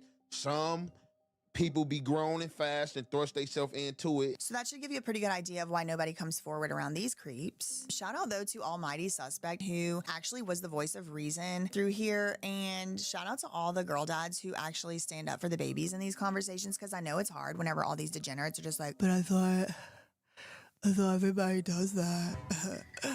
Yeah, man, everybody knows they're doing that. Like when they're sitting around doing that, it's like actually kind of hard, I'm sure, for them to be like, no, we have to like literally say, I can't hang out with you. You're a child predator. He's like, I have daughters. This isn't cool. Like, so shout out to him on that. We don't always see eye to eye, but I got to give him a shout out. It's still predatory. I don't care. She come. Hold on. Let's go ahead and do the second one. If this is not the UGLY, you ain't got no alibi, you ugly, yeah, you ugliest quote going on in recent times, I don't know what exactly is. Please do not send any Oh, that's Rich Trevor. hate or honestly comments of any kind to anyone mentioned in this video on behalf of me or yourself. The purpose of this video is to give my commentary and opinion on matters of public concern. Thank you. Order. Okay, everybody sit down. My video on Nova from Soft White Underbelly went viral, and some of the No Jumper affiliates are hollering like hit dogs. So I made a video last week about this little girl, underage, Nova from Soft White Underbelly. She became famous over there and all of that. Please do go and check that out if you haven't already. But apparently, I guess the whole internet has seen it because they got really upset about it. A couple people got kind of upset about it. We'll talk about that later, but I just want to reiterate the main points from the video. The main points I was trying to get across, I'm going to give them to you right here, is 4 of them. Number 1, Mark Leta from Soft White Underbelly is wrong, in my opinion, for putting this little girl out there. She went missing, indeed, after the video aired. Remember that Ebony alert? And now she's so famous that she doesn't even like want to go outside her own house because people are calling her fast and whispering about her in the streets. Remember the lady at the corner on Crenshaw? She was like, oh, look, like that's that little girl, that bitch be everywhere, and da-da-da-da. And then she was talking, like I would just look at somebody and they'll just be whispering to somebody and they'll be looking at me whispering, so I don't know that they talk about me, and I would just act like I don't. People love to talk about. Yeah. Everywhere we that's go. all they can really do. She is don't talk. want to go nowhere. Like, yeah, like I be barely want to go out places. Like Mark also said Nova was growing up beautifully, which I thought was creepy in my opinion, and the whole I like how you growing up and all that creeped me out. I didn't like that, and I wanted y'all to see it and take note. I think Nova's great. I just love the way she's grown up and what she's turning into. I think she's amazing. You're growing up beautifully, Nova. Thank you. Thank you. Number two main point from the video. Nova's mother, Tanea, and father, unknown to the public, have really failed her entirely and are continuing each and every day to fail her. Mama, she don't really care about me, y'all. Like, bro. Number 3, Adam 2216 Grand Mason is deranged, and he basically is propping up the normalization of this type of behavior, which is like selling underage children or buying them for apps. And then the 4th main point was this guy right here, ATM Richie. I think still, I renew my request for him to be investigated for these admissions that he made on air 5 years ago. I say on air, it's actually just a published YouTube video. But it's 5 years ago. He was talking about putting women in dog kennels, putting cigarette butts out on them, bleach, I mean the whole 9 yards. I mean, it was just really astonishing that he wasn't picked up with anybody in a RICO. Yeah, like burning with cigarette butts, putting cigarettes out on bitches, all type of shit, man, pouring bleach on bitches. Now, a major part of the video that I made about Nova had to do with this RICO, this criminal indictment for what is being alleged to be a criminal gang. And Nova, they start spreading rumors online that Nova is the mysterious, unnamed 14-year-old who's mentioned as a victim in this indictment. Nova, which is the daughter. Her 15-year-old daughter, who is a... Hold on. The daughter has been named as one of the minors. How do you know that? I haven't seen any evidence of that. I see a lot of YouTube titles, but... It's in the paperwork. Wait, really? And it gives a description of dude that you named, the one that's not a Hoover, putting the kid with braces. That came across my timeline. Okay, I did not go out and search for that. Of course, I start looking into it, and this ATM Richie guy, I mean, he just needs to be investigated, in my opinion. It's very scary what he's been saying. Now, he has come out, I will say, since my video. I don't know if it was in response to the video or not, but he has come out recently, and he has stated that, you know, he didn't really mean any of that. He prays for the children and all of that, so I guess. I support the kids. All the kids love me, and I love them. I don't do none of that minor shit. He said minor K.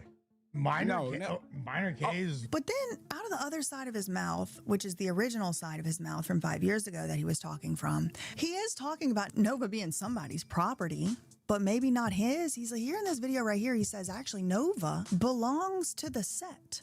Nova belong to like the set. Exactly, dead homies. She property of the she property of the gang. Yeah. So what are you talking about? Huh? I don't know what these niggas talking about. Snoopy Badass and got up there and said he her daddy. No, that's Ruth's daughter. Yeah, man. We know the truth. We know the truth. Again, I renew my request for this man to be investigated. He also doubles down in this other clip on No Jumper sitting in that cursed bench, that cursed bar stool that they picked up from the Ross Dress for Less or the TJ Maxx or whatever, sitting right there and says again, reiterates, even though he said he was joking, here he is again. He would run over a minor with his car, even if the minor belonged to a fellow When it comes to grown business, yeah, minor K. When it comes to grown business, minor K, I catch you on a blade and I'm in my car, I'm not gonna stop for you. If the homie be like, oh, that's her, I'm gonna speed up on your stupid ass. Bam! Get your ass up out of here on the dead homies. Who even brought you? It's bad. So anyway, yeah, okay, that was the main points of my video. Those are the main points. If you didn't watch it, there you go. Those are the points. But speaking of updates, I do have an update on Nova as well. She has made a question and answer video on her own YouTube channel, and she actually addressed some of the issues that came up in my video. Again, just like ATM Richie, she also did not mention my video, so I can't say that she made this in response to the video, but she says that she's now done walking on Fig, but then immediately states that you should hit her up, which you should absolutely not do, for meetups and content. Do I still step on Fig? No. I don't sell this no more. But if you want to meet up or if you want to buy some content, text me on Telegram. Now, Nova, if you recall in my part 1 of this series, did say that her Instagram accounts keep getting removed because what she's actually trying to sell is illegal materials, considered to be illegal materials, and it should be. I also suggest that she or whoever owns the home invest in a 9-volt battery. The smoke alarm is killing me. Girl, the smoke alarm, please. Police took my phone trying to investigate it. Anyway, in that first video, it was an hour and 20-something minutes long. I definitely did not include everything that I could have or even wanted to include to try to mainly get those 4 main points across. There was a lot of stuff I left out, but I do want to just maybe circle back to some of the things I could have put in the video to give you some context of where I was coming from in the presentation of the information, but also just to give you some context of like what I actually think is very important here, and that is that this child is crying out for help. There's a clip here. This is from June this year. She's talking about weird stuff going on, not having a good time, and asking people to pray for her safety and for her life. This is a little update. My life's been very, very hard lately. That's why I haven't been able to post a YouTube video. Y'all need to just pray for me. Asking her audience to pray. Now, in my mind, I also am just remembering whenever, this is during my investigation stage, this is also now, that when Nova went with her mom onto Soft White Underbelly to do that like book promotion interview thing for Mark Laita, she had said Mark saved her life, basically saved her life because it gave her a platform. Yeah, girl, you done gave my whole platform, huh? I done did what? I said Mark done gave me my whole platform. Like, he didn't help me on YouTube. Like, these interviews helped me on YouTube. I mean, I feel like the interviews helped you. I feel like I done helped you every other month. I'm like, my daughter missing this, or if you find her. So it was like, through all of this promotion, a lot of people used to tell me, like, stop giving your daughter clout. I'm like, clout?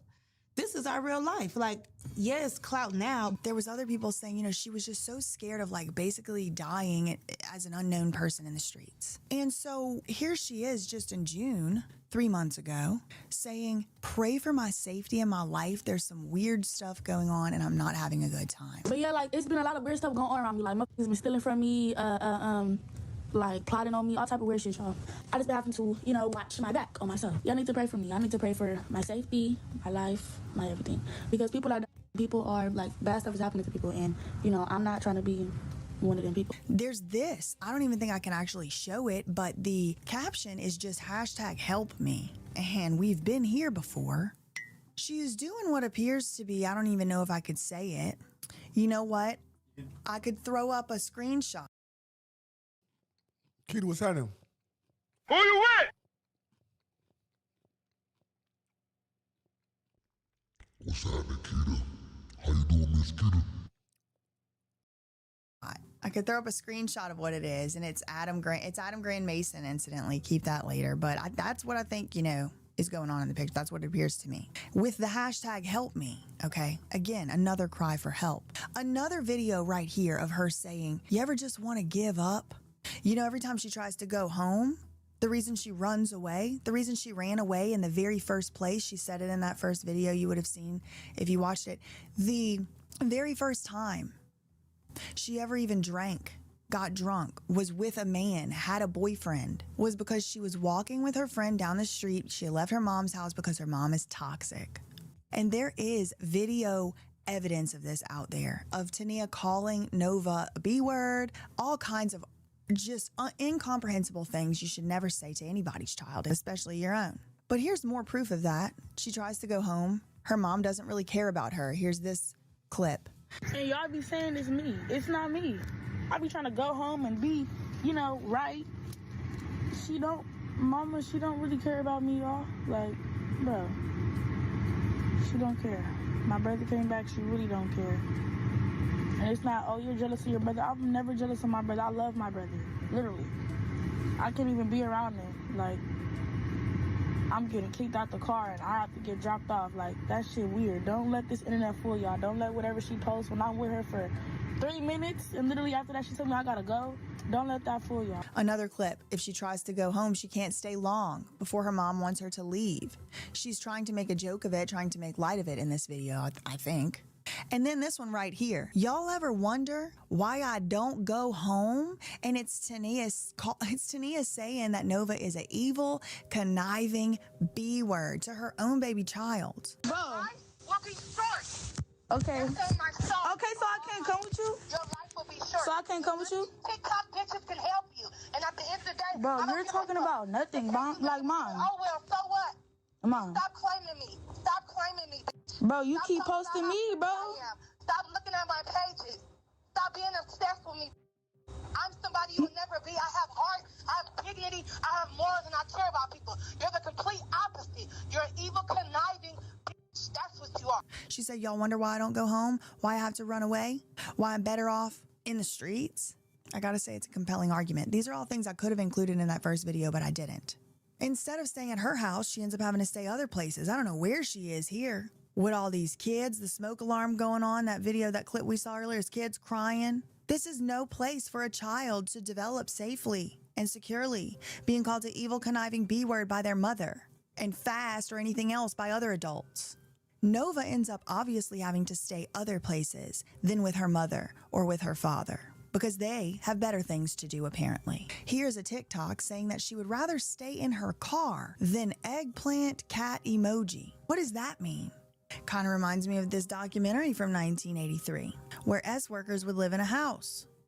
A safer way for a prostitute to ply her trade is to work as a regular in an apartment or a house. Here, prostitutes work under the direction of madam. Prostitutes who work in-house receive their customers by appointment. They'd call it different things among the ages, but, I don't know if that's what's going on here. I really hope not. But how does a 14-year-old rent a room? 15, she's 15 now. How does a 15-year-old rent a room? A hotel, an apartment? Where'd she stay? She's saying, I'd rather stay in my car than eggplant cat emoji. Somebody can tell me what that means. I don't know. Here's another TikTok or a short or whatever. I'm not paying for this room. She said, let me get my stuff out of here because I'm not paying for this room, right before she picks up some gummies and says, this are Feastables. Maybe she just said gummies. Hopefully it's not, but I think I remember her saying it. Feastables. I'm finna go, y'all, because I'm not paying for this room. Okay, so y'all, look at these nasty ass Feastables. Like, who's finna eat this? Ew, what the fuck? Talking about some Feastables. No, y'all let that shit sit, and that's why it's getting us, because it's molded. It's hoes outside walking out with no shoes on and shit. Here's another video, heartbreaking, gut-wrenching. She posted of herself crying with a voiceover saying something about, I'm not going to compete for my spot, or I shouldn't have to compete for my spot. She's crying. This is a little girl. This is a teenage girl. She's not old enough to own the car that she's going to be sleeping in. So who owns it? Whose name is it in? Who bought it? She did not help me get this car. I did the interview, Mark gave me the money, and I got my car. What you talk about? I was going to get paid for the interview regardless. Even if I did the interview by myself, I was still going to get paid. Maybe she did, but how? How? Maybe you can buy a car as a kid. Maybe it's just insurance they won't give you.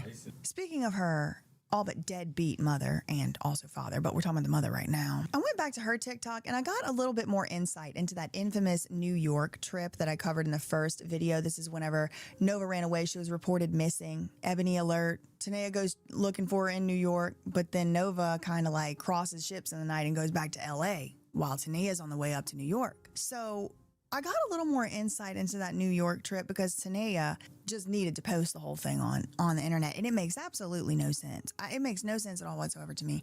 But I mean, I will say good for her for going to pick up her child, or trying to.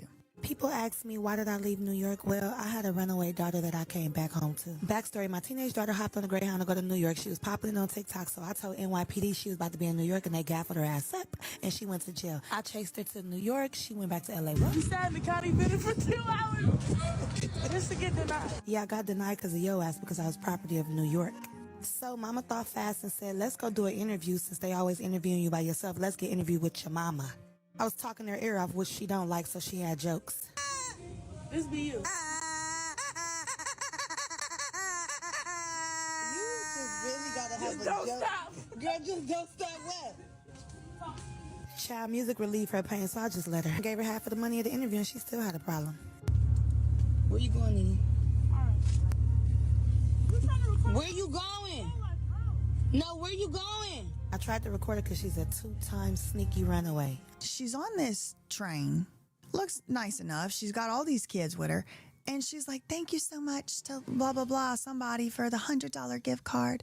Because of you, I was able to go first class on the train all the way up to New York. Single mother, something, something. And it's like, girl, that was the cheapest train ticket I ever heard in my life, $100. My daughter was FaceTiming me every day while I was in New York and she was in LA with nothing but problems, so I told the show to get me out of here. Project Reconnect gave me $100 visa and a whole bunch of other stuff for the 4-day trip on the Amtrak. First class and all that. Yep, I was breastfeeding, had all of my kids. I had 4 with me and I had 2 more to pick up. 1 in LA and 1 in Texas, yes. Because my daughter was running away for the past few years, my son was in Texas. But I said, you know what, God, since I'm going state to state, I might as well go get my son up in Texas, and did. So I told my daughter, listen, child, we are getting breakfast, lunch, and dinner for the next 4 days. Pay for it. Thank you, Project Reconnect. $100 gift card got her 3 meals a day. Also, this is apparently some type of charity, I think. Some type of charity, maybe it's NGO, something like that. I really don't know. But I don't know. Like, people are asking me why I don't donate my money to charities. And it's like, I don't. So Tanea and all her kids can go first class to New York for no reason on a vacation. Like, I don't want, that doesn't seem like a good use of my time or money, no. Like, since she wanted, like, this shit is content for her for real, but, like, have your weird ass, like, donated any money have to yours any organizations for these type kids? Let me see the receipt. Like, that's what Children I'm of talking the about. Night? Like, Where's your Children of the Night donation? Like, have showed me some groundwork it out. you did. Since this got you so disturbed and I'm a Okay. degenerate, I'll show you the groundwork I did. Free Britney Leader, she got free out of that conservatorship. Free Amanda Movement, she got free out of that conservatorship. Free Bam Movement, he got free out of that conservatorship. Shall I go on? How about the HBO documentary hit piece they made about just little old me? It was their series beginning, just to tear down my activism. How about the time that I stopped the Free Britney Act, which was a total shill act, in its freaking tracks? How about that? You want rap sheets? I got one. And I promise you don't want to compare yours with mine. Look at me. Relaxing in my roomette. So the roomette was 2 different rooms. Look at us in Alabama. Like, the shit was crazy. 2 different rooms. I couldn't even get a break because my kids would come up in there. But they had roommates for us, like our own little bunks. And I felt so, like, relieved. But when we got to Louisiana, New Orleans, the NOLA, shit got crazy. And when I say crazy, crazy. Okay, speaking of luxury trips, I have some questions about this. She's living in a luxury hotel. Okay, remember, last time we talked about her, she was a homeless single mother in the laundromat. Her 304 daughter got worse. She's calling her daughter a 304, which is derogatory. Literally, something has to give. So here's another video that kind I eat some chips and shit, man. I don't want to be smacking like your boy Braids and them be smacking all in your ear and shit. kind of is in that same type of vein, except now she's living at a luxury hotel. She's not homeless. She lives at a luxury hotel. I just need to watch this one again. It's crazy how I'm a single mom of 6 and I'm making it happen living out of a luxury hotel. Yep, I have to do what I have to do, and that's just what's going to be done. Well, all of my kids and just juggling school, high school, elementary, like, come on now, this is really crazy. But I make it happen because one thing about me is I'm really resilient with what I do. I have goals, I have dreams. My kids have goals and dreams as well. And I have to be my kids' advocate. Right now, I'm at a luxury hotel, living out of it, paying about $500 every 3 days just to stay in a nice environment for me and my children. Don't ask me how I get it. Sometimes I don't even know how I get it. I just get it done. Just all that first part that she just said about being a mother and like making it happen, I actually agree with all of that. That is true. As long as you got family, you can make it out of anything. All of that, that's great. No, nothing wrong with that messaging. Nothing wrong with any of the messaging, really. I have some questions about the second half of the TikTok. Like, right now, I'm at a luxury hotel, living out of it, paying about $500 every 3 days. How? Okay. Like, come on now. This is really crazy. In a luxury hotel, like, that seems like it would be way more expensive. A luxury hotel seems like it would be way more expensive than, like, frankly, even a luxury apartment. But then maybe it's like, okay, no, she wants this, you know, she wants the everyday omelets and the eggs your way, and that's included and that's more economical. Sure. And I'm not pocket watching by any means. I'm just trying to make sense of what I'm looking at here. The last time I saw this woman, and I could actually see how having 6 kids and at all under any circumstance and trying to make sure they're gonna grow up right and stuff, probably real stressful. You know, just on its own. So I'm thinking, how could she ease her stress a little bit? Like a stable place to live would be nice, somewhere that's affordable somewhat. A luxury hotel seems like it would be pretty expensive. It also just doesn't seem like the place I would really want to raise a kid. It's not permanent. Like by default, it's not a permanent place. Like kids need to have somewhere where they feel like they live. And I understand transitional housing, all that. I'm glad stuff exists. But she's talking about how much she got to pay to live here. And it's very expensive. Listen what she says. Out of it, paying about $500 every 3 days just to stay in a nice environment for me and my children. Don't ask me how I get it. Sometimes I don't even know how I get it. I just get it done. I mean, the breakfast looks good. Miracles, signs, and wonders, and just all of my manifestations put together. And a lot of attracting and manifestations. I'm real big on that because one thing about me is I will imagine until it appears. That looks good. So just for someone looking at this, never give up because you won't be in this forever. Okay, I will admit I do now want some French toast. Maybe not that French toast, but I'll agree with the first part and the last part of her video too. I'm not gonna disagree. You should just always be thinking high, but you know, thinking of a higher way, optimistically, glass, you know, half full and all of that. True, she's right, and it probably is how she manages to get anything done and accomplished with this chaos around her. But why I have questions about this. I have questions, and it's now my business because it came across my algorithm. All right, it came across now it's my business. Put it in my face. She made the video. She was just a homeless single mom. Now she's living in a luxury hotel. Why is she paying every 3 days? What exactly is this living arrangement? Do the kids, don't they need to have like somewhat of their own like space and rooms at some point at a certain age? I don't really know. Does she have to move rooms every 3 days? Why is it such a strange specific number? Almost $500 every 3 days. What? That's $5,000 a month. She could stay at a luxury apartment for that. I mean, probably not with a lot of bedrooms, but anyway, another thing I stumbled upon when perusing through Tania's TikTok and other accounts was this video where we kind of get a little bit of a Nova's siblings reveal. I mean, one of the things that I've always found interesting is that there supposedly are 6 kids, but we don't really ever see any of them except Nova. Nova's the only one we ever saw. Or, I mean, I'm sure they show up here and there. But most recently, Tania has been breastfeeding uncensoredly on her social media accounts. I mean, I did have to see some of that against my own will. But other than that, you know, we really don't see the other kids too much. She'll kind of salute to everybody. Flash them in the screen here and there. But in this video right here, there's a young man, you know, like a teenage kid, boy, and a little girl. So it's kind of like, okay, a sibling revelation, all right? And then that brings us to Tania's son.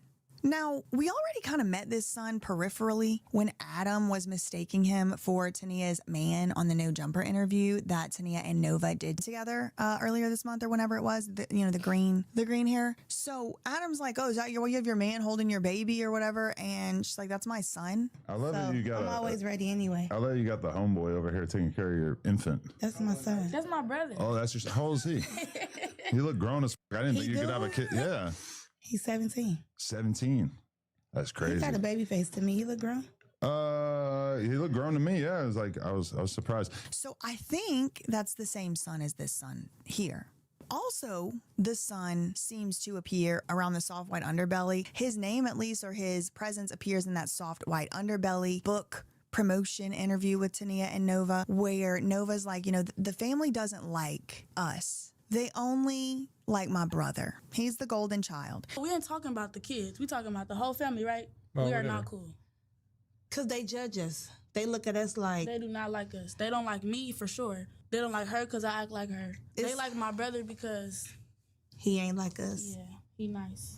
Like it's us against the world. Nova also said Tania likes the brother more than her. Okay, so I think this is the same brother we're talking about. And that's kind of how they presented this brother, Tania's older son. Maybe that was true, maybe that was not, maybe that is true. But I stumbled upon his TikTok and it appears as though he may be up to the shenanigans just as much as his mom and younger sister. Let me get into it a little bit. So I'm gonna mostly, for the most part, skim through this quickly, but I just want to point out that there's some. Salute to my nigga Doodles. Hey man, get them likes so everybody get them likes up. Look man, what y'all? Listen, hold on. Is little bro a young P? Things going on over there as well. And it does now fully make me question, absolutely without any doubt whatsoever, that Tania is an unfit parent in general. It isn't just like some grudge that she has, towards Nova. No, something has to have happened in this young man's life to deliver him to the time of like 16 or 17 years old and be doing this stuff. He has a very like kind of baby face. I don't see any gang tattoos on his face yet, but it's kind of like, I feel like this is a critical juncture. I feel like it's a critical moment. Okay, I feel like this is the get off the ride right now moment. It could be too late. I don't know.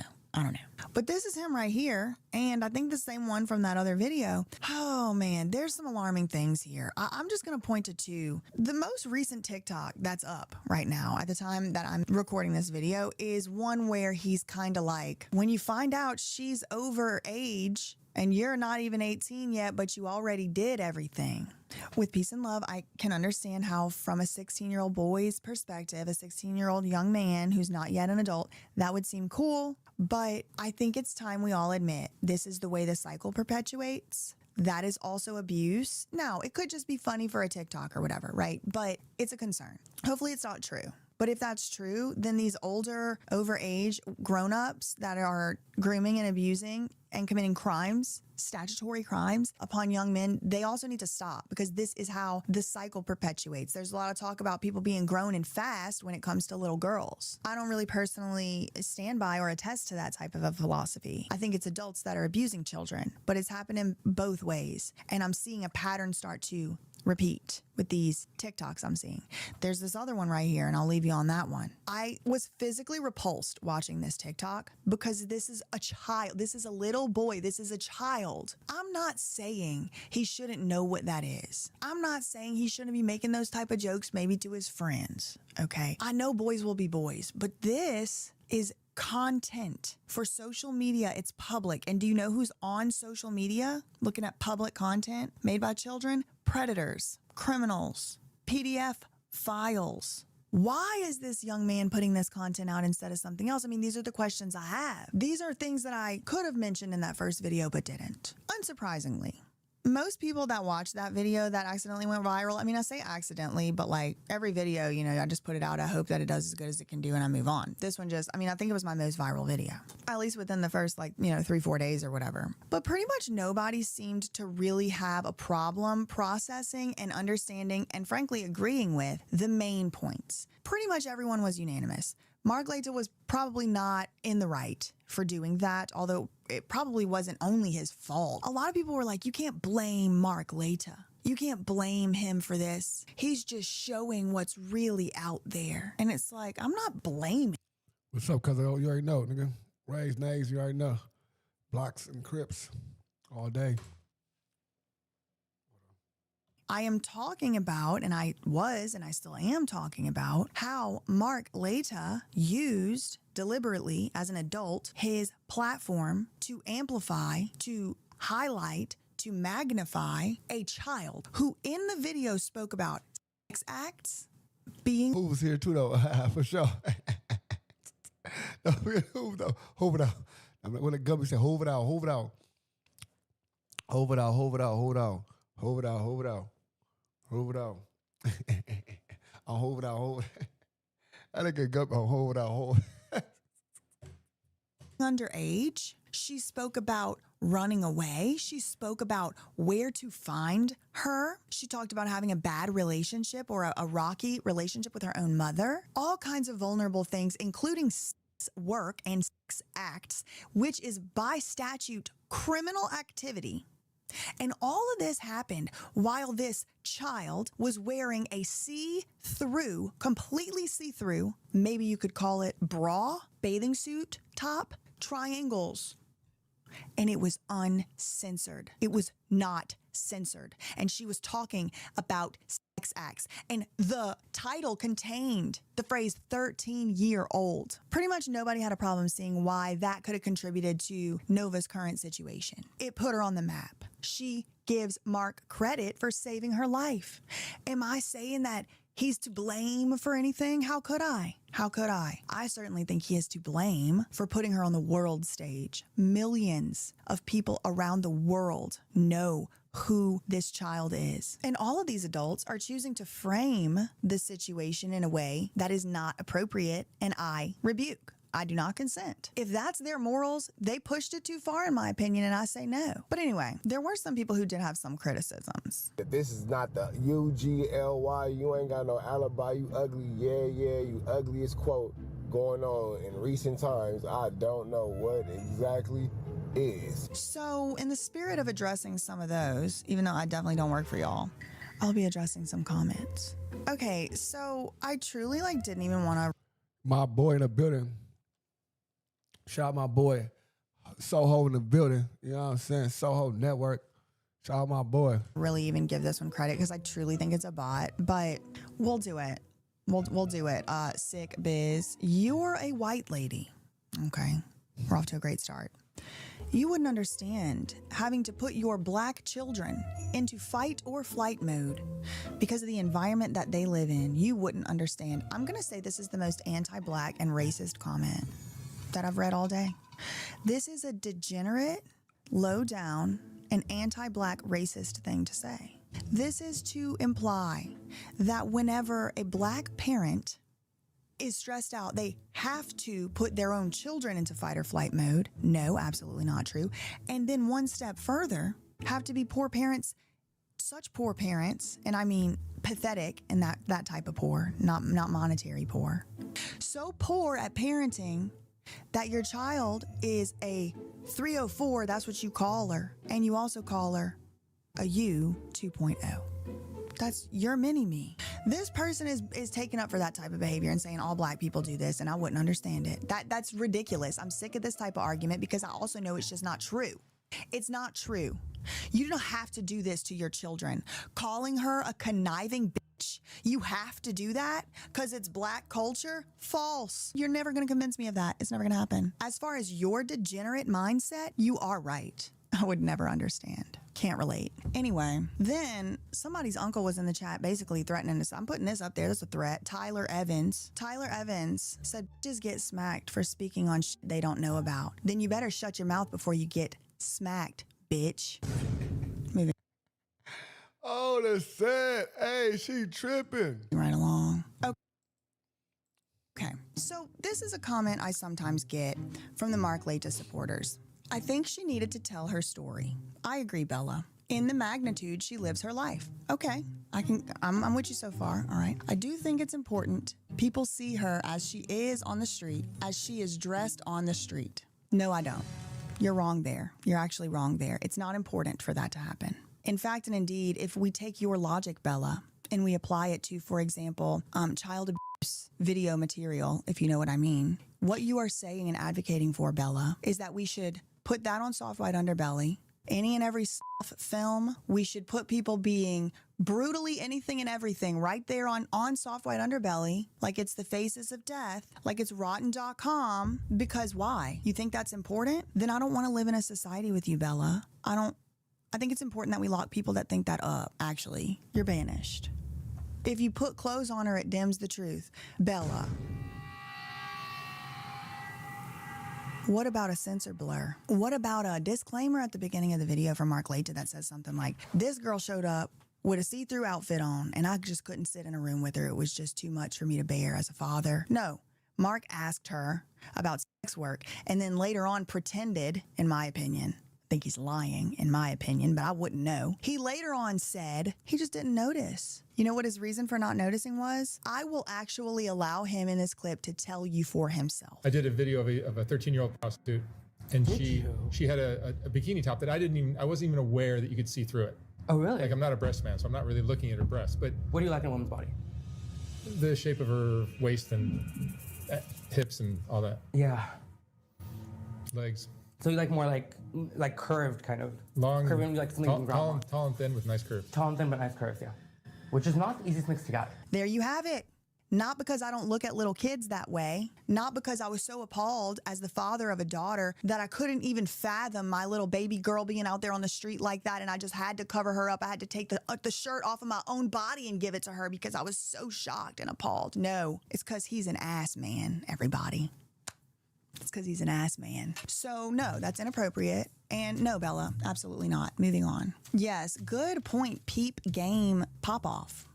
They called her running away and being missing promotion. She said, yeah, it's clout right now. That was crazy. He's showing people who live in a bubble the reality. Y'all uncomfortable with real life things.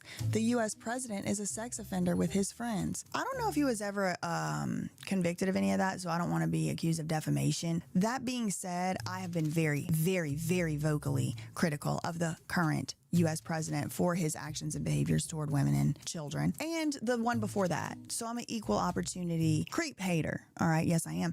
But anybody who follows this channel and actually ever watched any of my videos knows I don't live in a freaking bubble reality. My daddy overdosed on meth. Try to keep up. Try to keep up.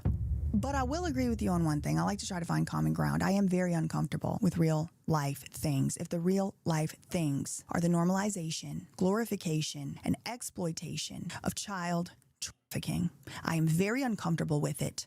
Nova XO9827, and you should be too. And if you're not, what you should do is keep that shit to your self and in your neighborhood. Because see, what's happened now is all of this debauchery and this degeneracy has creeped out of the pits of hell where everybody thinks this is normal, and it's creeped onto my algorithm in my house in Princeton. And I am very uncomfortable with it. And guess what? Since it has now to do with a child, you've invoked my karmic duty as an adult to do something about it. So what I've decided to do about it is to raise awareness. You're welcome, society. Nova XO9827 don't like it. Lee Mar Rock said, just imagine 100 years ago, a man could have committed an act of violence on you too. Well, I have something to tell you, Lee Mar Rock. We don't live 100 years ago. We live today. And today, I believe in fighting back with the full force of the law. And if I got to call the Department of Homeland Security, I will. I will find out who your baby mama is. I will help her in the custody battle. I will investigate you. Do not think you're going to even comment something about slapping me without a repercussion, okay? So nobody's slapping me, nobody's slapping me. But it does show the state of mind. Like, if you're not on my side, you're on the side of the people that think I should get slapped in the mouth. I mean, this is very Adam Grant Mason. Why make him the bad guy, though? If he never released the video, you wouldn't know about the situation to begin with. Focus on the mother who pimped her out instead. First of all, don't tell me what to do. I don't work for you. Second of all, I did focus on the mother heavily. So, done. Why make him the bad guy, though? That's a question for Mark. That's a question to ask him. Why he had that baby in there like that and rebroadcasted it and is now, to my understanding, still selling it. He's making money off of a child where you can see her exposed areolas through a bikini top. This grown man is still making money off of that, to what I understand. So, and in it, again, he's talking about sex acts. okay? With, you know, this girl is talking about that with him. So you should ask him. That's a question for Mark. Why is he the bad guy? And if he never released the video, you wouldn't know about the situation. I would have preferred not to know about it, truly. I would have preferred if Nova wasn't exposed to millions of predators, adults who care. I would have preferred that. I would have preferred not to know about it. Not everything needs to be known by everybody. Nova is in harm's way every day for the rest of her life because we needed to know about what? See her naked? No.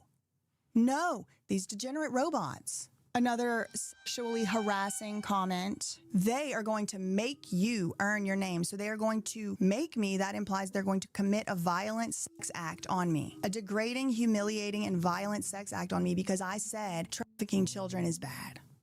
This is what we're dealing with. And this is why I have to say something. And nobody ain't gonna do nothing about it. No, they're not. Are you with your mama? Don't argue with me. Are you with your daddy? Look at this degenerate. Chirac Finley. Bless his frontal lobe, Lord. Amen. You make it sound like he did corn with her just by interviewing her. I don't have to move any further. The tingle started going off on the top of my head because this shows the level of thinking of this man is such that he doesn't have empathy, sympathy for little girls. This is creep behavior. This is banished from the island behavior already before the even second clause. Why aren't you hanging up on the parents and trying to get him kicked off of YouTube? I'm not trying to get him kicked off YouTube. He could be on YouTube if he wants to be on you. Who said? The frontal lobe is just missing. Sometimes I'm just like, can the mothership just come pick me back up, please? I am tired of this ride. I like your videos, but you wasting your time. I don't want you to like my videos. Unlike, unsubscribe and leave me alone and don't come back over here. I'm gonna call the FBI. Mind your business, lady. This is my business now because it came across my algorithm. If y'all don't want people talking about your business, keep it in your freaking house, at least on your front porch, at least at the community center, because now it's come across my timeline and now it's my freaking business. If you're asking me, you're doing the same thing he's doing, well, I didn't ask you. At least he wasn't judging. You're bringing light to something everyone sees already. At least he wasn't judging. Well, he should have been judging. You're supposed to use discernment. He should have been judging. He should have been judging. I'm bringing back judging. Judging needs to come right back. We need to bring back shaming. We need to bring back judging. We need to bring back humiliating people. The next sentence, you can't bring light to something everybody sees already. That's just bot behavior. Talk about your own culture. This is my culture. This is the internet. If my baby cousins, if my future children can see it, it's my culture. What's going on in them KKK towns that we don't know about? That is actually a great question. I have no idea. Just like I would have no idea what y'all were doing on Figueroa Street if it wasn't made to be my business by all of these different people. Adults. I would have no idea what was going on over there. Just like I have no idea what's going on in them KKK towns. I'll probably be worrying about Jay-Z or whatever something they doing. I'm not trying to get in everybody's business. They made it public. They continue to make it public. This is a child, and people who don't see that have a problem, not me. Again, somebody said someone or in a dog cage or in an asylum or in a prison. Hell yeah, America. Now put a boot in your ass. It's the American way. So, you know, there was a few degenerates like that had criticisms, but most people were on board with the general gist of the video. They got the main points and they were like, something just simply must be done. And I was like, I mean, I totally agree. That's why I made the video. Well, a whole nother side plot popped up. An inexplicable beef was born. It's a new beef brewing at No Jumper. Now, this is an unlikely pairing, if you ask me. And Hefe versus BJ investigates. So a major concern I had in that first video, I've mentioned it here again today, is how a child, like, for example, in Nova's position, would escape. Like, I think we all agree it's a bad situation. How does somebody in Nova's situation get out of the situation? You start looking around, right? Like, I don't know her, never talked to her, have no plans to, don't really need to. But I showed y'all those clips, the examples of how she keeps getting kicked out of her mom's house. We heard about the abuse in the group homes, even from this documentary all the way back into the, in the 80s. He produced a package of upholstery needles and told me he wanted me to stick every one of them. Let's look around. Could Mark Leta? Maybe he could help her. No. He said it himself. He loves the way she's growing up. You grown up beautifully. All right, fine. Let's look to her mom. Let's look to her dad. Nope. We already got that. The mom is the reason she can't be, Nova can't be at her house. Apparently, allegedly, according to Nova. I mean, I don't know. I wasn't there. But I am more inclined to believe the child in a situation. Okay, fine. Let's look around some more. Maybe Adam 22. Maybe Adam 22. Maybe somebody from No Jumper might be able to help Nova. You know, put yourself in Nova's situation. She is a child. 13, 14, 15-year-old kid. She's looking around. Which adults does she actually have access to? You look at the No Jumper, and here's Adam. Yeah, isn't it just like, but like, isn't it just like the case that like this shit's just like normalized?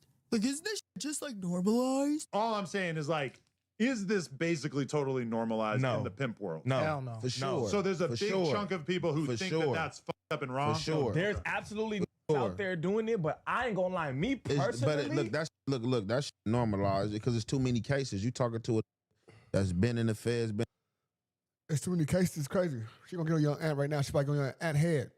Get the mics up, y'all. Get the mics up. in the state. I've seen too many, whether they gangbangers or from whatever state, all these getting out here trying to pimp. These ain't playing the game how it's supposed to go. And right next to him, Aunt Heffy going, absolutely, totally normalized. Some people be grown and fast and thrust themselves into it. That was my point. Who does Nova go to get out of this? When she runs away, her mother can legally take her. When they put her into a group home, she runs away. The pimps get her again. How does she get out? I mean, this is an age-old question. Hopefully, you know, you would hope there's like someone around, a respectful.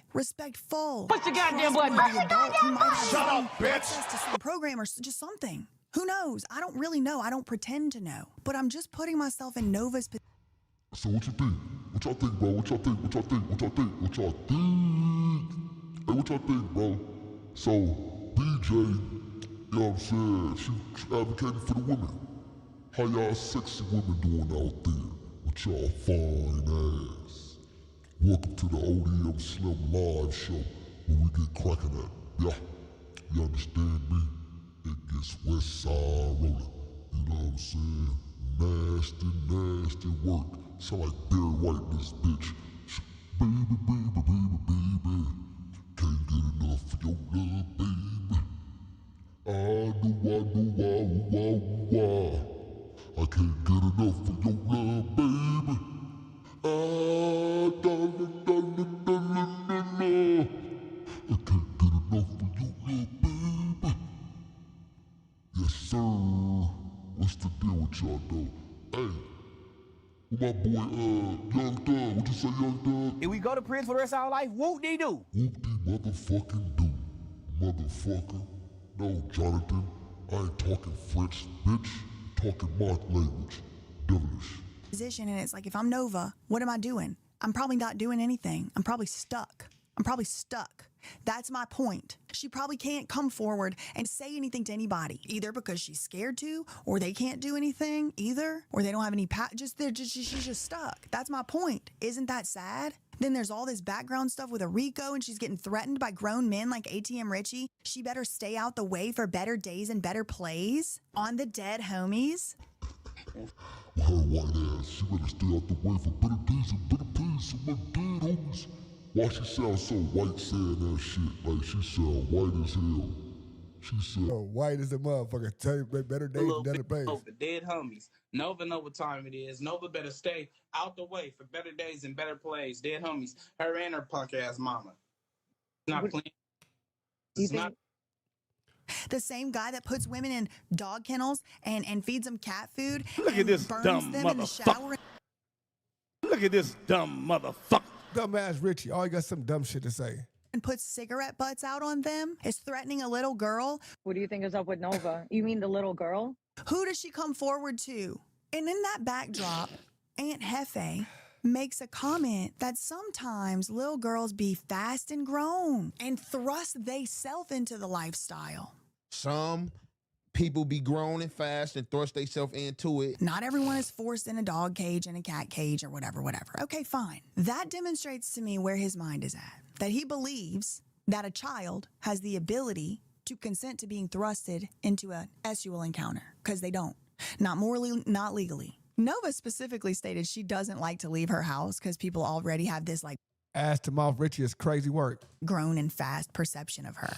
So So think of it from Nova, right? Like she's like, I don't like to leave my house. People be saying I'm grown and fast. And, you know, they say that I'm too fast and I'm a and this, that, and the other. And so I don't like to leave my house. Okay, fine. I remember that. Then we have Aunt Hefe saying, yes, some of them grow fast. So it shows to me you have a kind of like a negative impression of children who get put into this lifestyle. So I'm thinking, all right, okay, so if I'm Nova, am I going to that guy who's like, yeah, some of them be for growing and fast? No, I'm not going. I'm not going to go forward. I'm not going to go and tell him because I don't believe he would be sympathetic. Because Nova has already said people call her grown and fast. So that's where my mind is. And so I said, I don't think anybody will be surprised as to why people wouldn't come forward to a creep like this, with creeps like this around.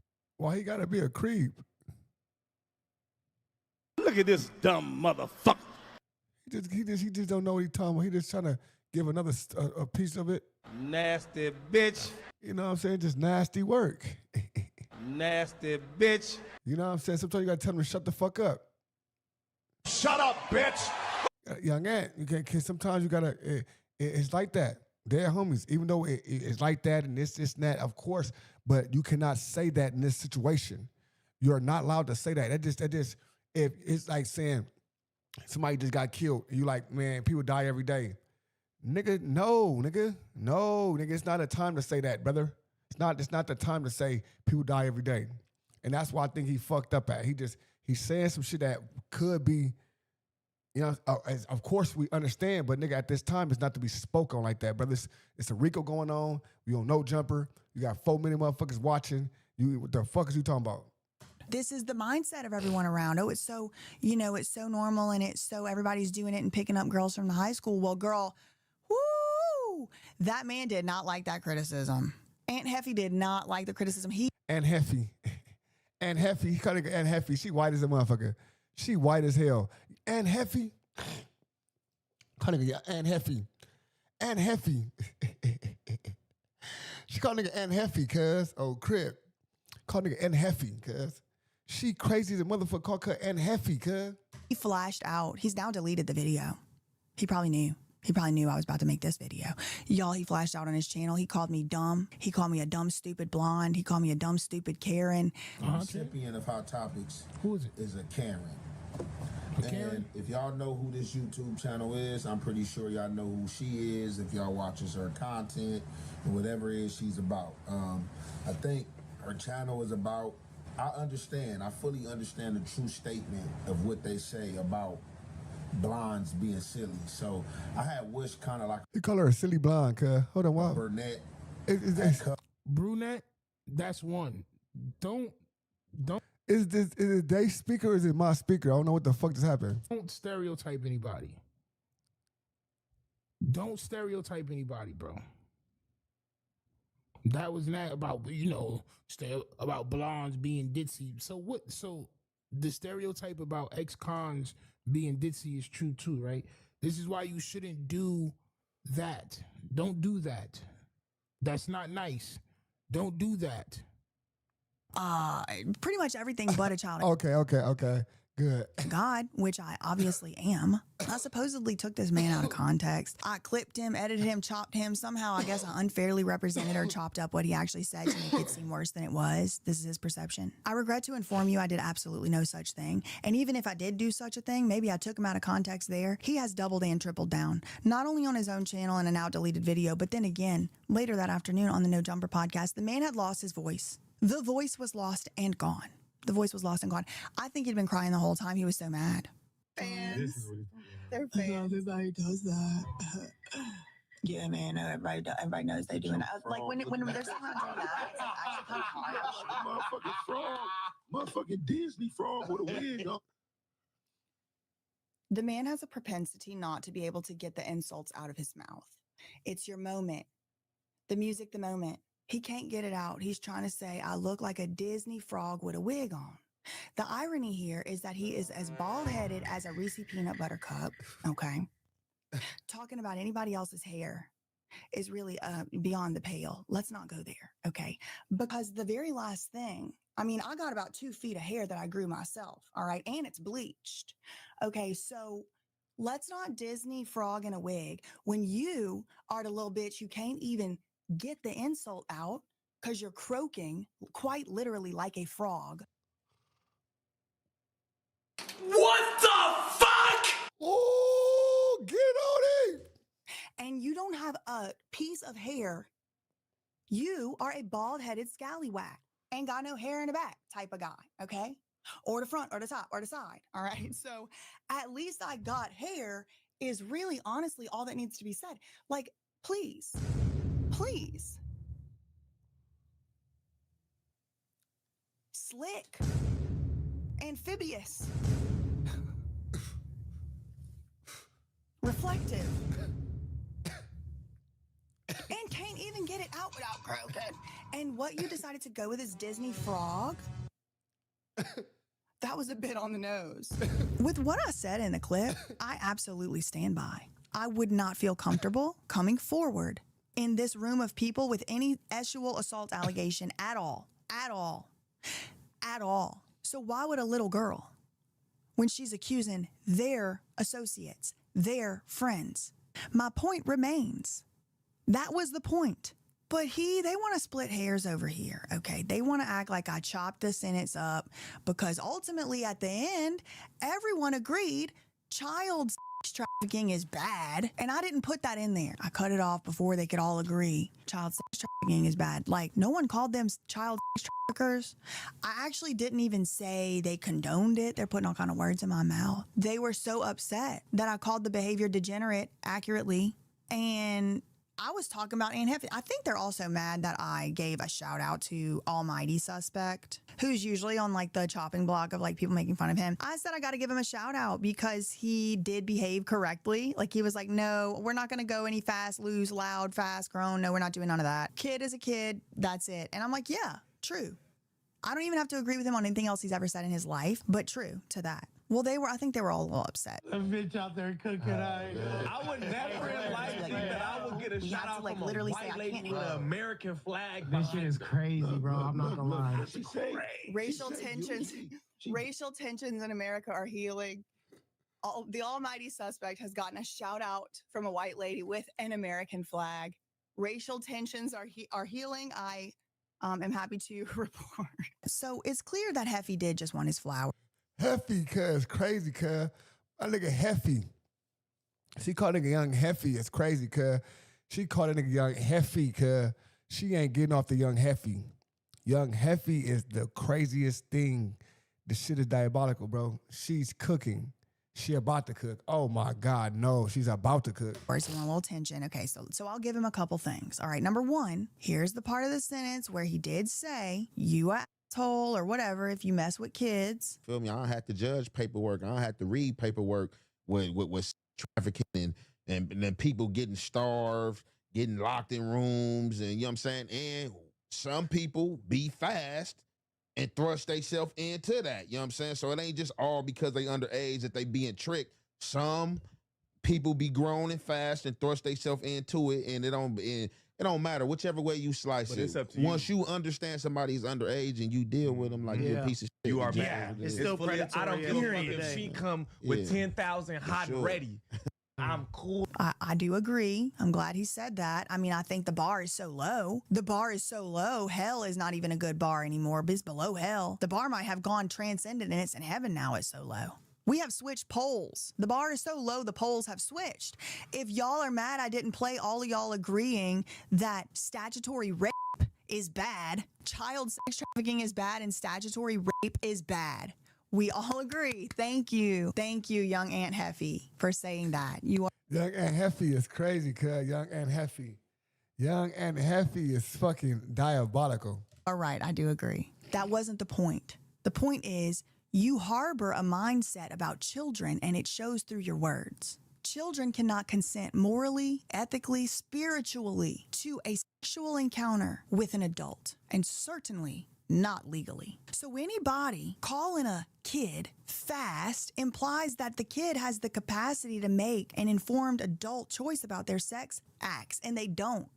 That's my focus. And when a little girl around y'all hears stuff like that, they automatically know that too. Especially little girls that are already considered to be fast, especially little girls who have green hair and face tattoos, who everybody in the world would say she's fast and grown. Look at the clothes she's wearing. She's not even wearing a this, that. She must be asking for it. No, that's still a child. There's no fast and grown about it. So the fact you harbor the mindset to think that a little kid could consent to something like that is my issue. The point remains that it is no wonder why people don't come to you to report stuff like that, because you would probably minimize it. You would probably blame them. That's what they're thinking. And that's what I believe. So if you want to switch that up, you can at any time. You can at any time. Like, people don't have to have a permanent reputation. You could all of a sudden be, you know, the guy that stands up for little girls. You could just start doing that today. But in that clip, in that video, the person I saw doing it, it was almighty suspect this time. That it was him. There was one other guy on the bench, on the stool. He was like, no, I can't get with that, because he was like, I had a crush on a girl in high school, and, you know, she had like an older boyfriend, and I was like the pretty girl, and I didn't like that. So like, no, that was wrong and stuff. So, you know, him. But yeah, I mean,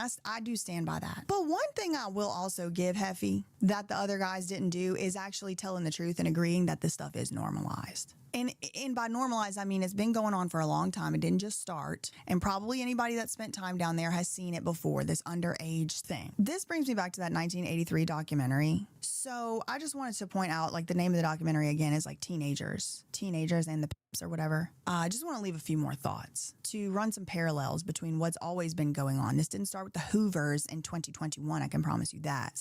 In the documentary, the Pimps said their work is done for them by the girls' families, because the girls come from abusive homes.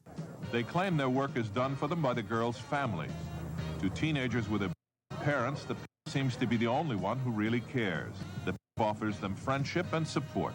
They often give them their first square meal in days, or a decent place to sleep. They promise them nice clothes, shiny cars, and fast cash. They call these children runaways and throwaways. The pimp, that mysterious figure of the streets, remains somewhat of an enigma.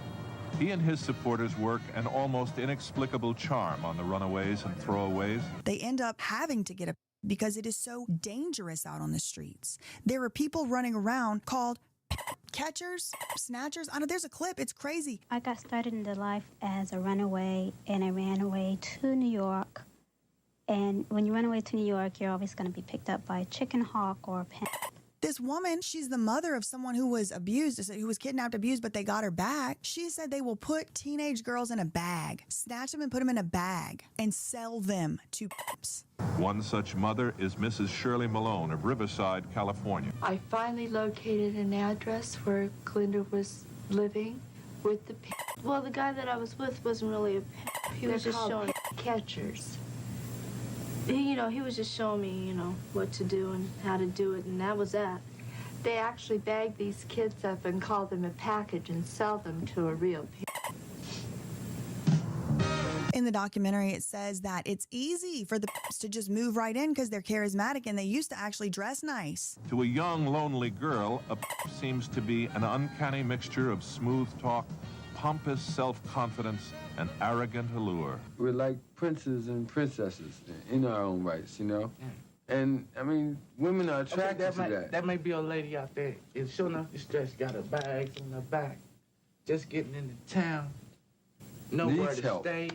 Doesn't know which way to go. Don't know what's like happening. a chicken with a head cut And off. a pimp go around and see that. You know what I'm saying? He would see that, he would spot that, okay? Now, on the catch, ask the lady, does she need any help?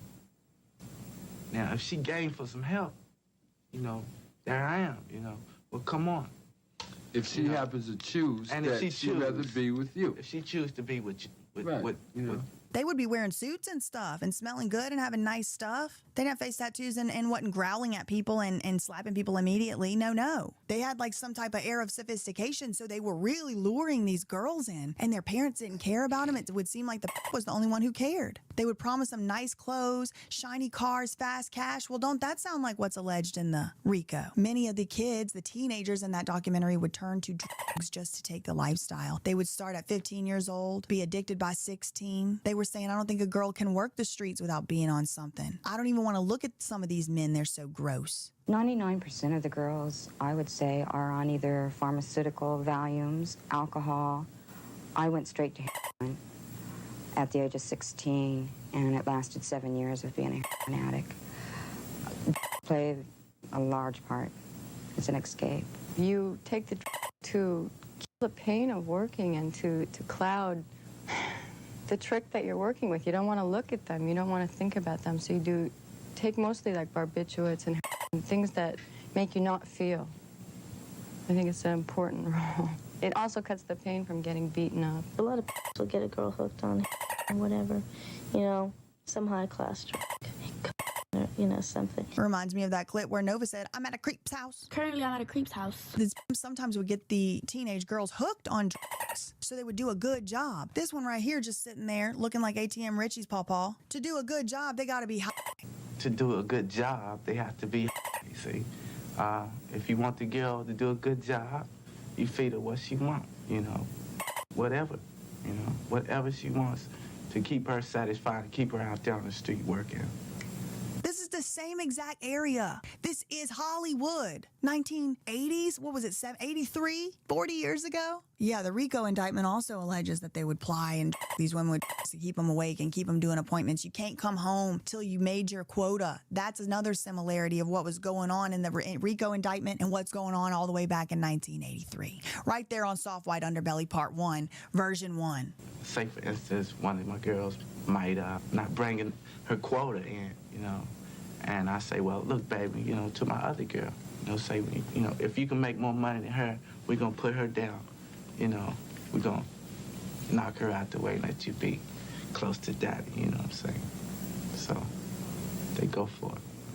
They would recruit from the local jails. They would have girls on the inside of the jail. They would get arrested for prostitution, go inside, recruit, and then their pimp would bail them out. Or like somebody else's pimp would bail somebody out. Now they're their girl now because they owe them for getting them out of jail or whatever.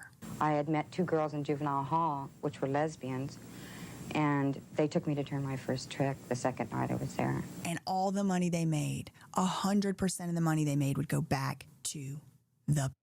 And there we go. It brings us back to the very first moment of that very first video. It's all come full circle. It's still a problem. My main 4 points still stand. I'm glad that we all agree that child sex trafficking and statutory rape is bad.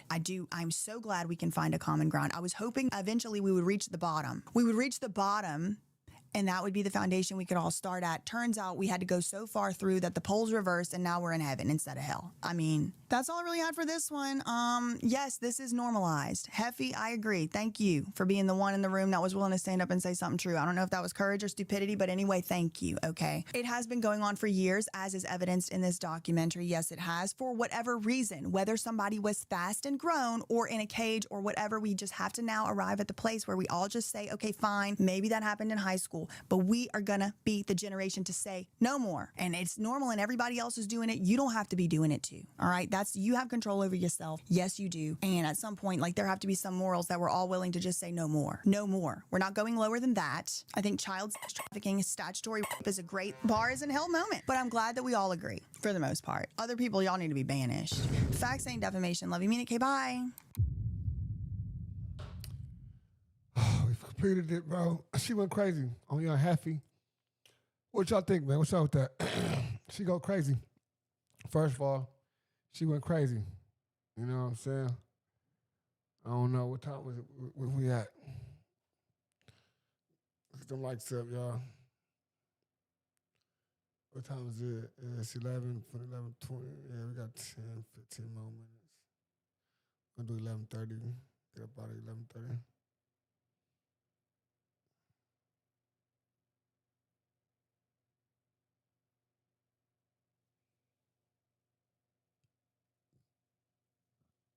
Mm-hmm.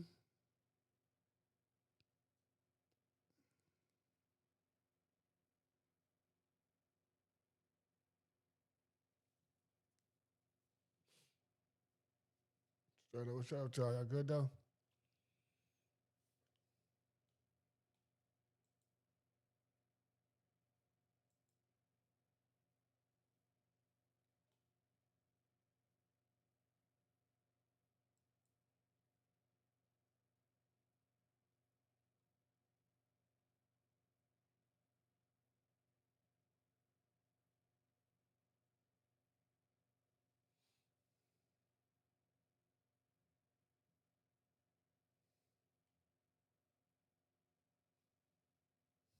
11 minutes.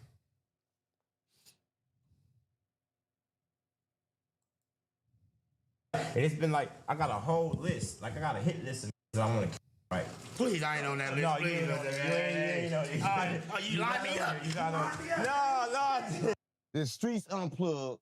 You know we got to plug the streets in.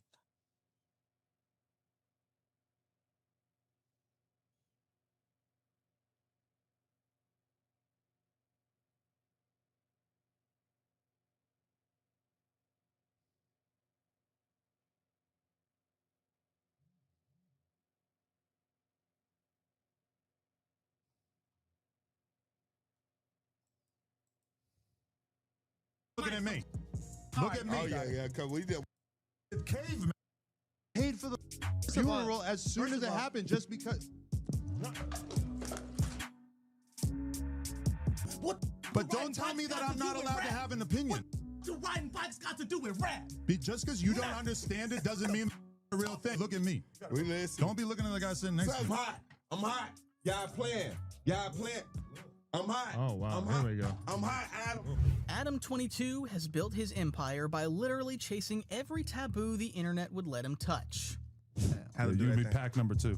Stop tweaking with me, gang. We be smoking on Rich. Stop tweaking with me, gang. I'm not tweaking. You Hey, look. I'm He's smoking up the. ain't even gone yet. We already smoking on you. Oh my, stop tweaking with me, gang. Stop tweaking with me, bro. I'm scared. From BMX rider to underground hip-hop tastemaker, Stop talking. I'm a podcaster. Why the would I stop talking? Stop talking. That's your problem. Why would I stop talking when I'm a Most you gonna do podcaster? is hit the table.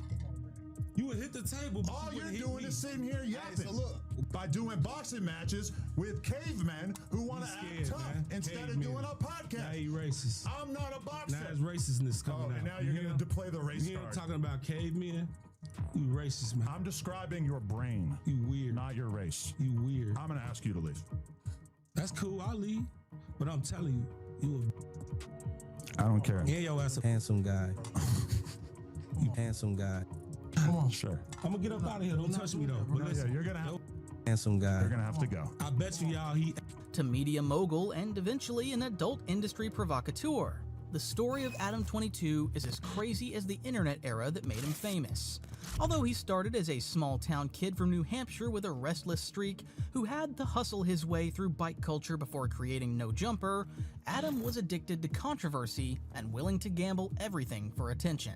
Coolest podcast in the world. Today we're here with XXXTentacion. See, I'm making you say your own name because I've been looking at it online for the past few months and I didn't really know how to say it. But hey, man, it's nice to have you in the studio. I appreciate it, brother. Thank you. Fans watched as he shifted from intimate conversations with artists like the late XXXTentacion to explicit on-camera escapades with his wife, Lena the Plug. He went as far as inviting cameras into his most private moments, promoting his wife's explicit scenes, and even going as far as staging a public hunt for her next on-screen partner, and then trolling fans with a fake coming-out stunt. They watched him juggle gang-affiliated guests, fend off lawsuits, and stare down FBA subpoenas. They watched him shrug off crypto scam accusations even as furious fans counted their losses. Money poured in and just as quickly vanished. There were armed robberies and a multi-million-dollar expansion that collapsed into layoffs and desperate pleas for donations.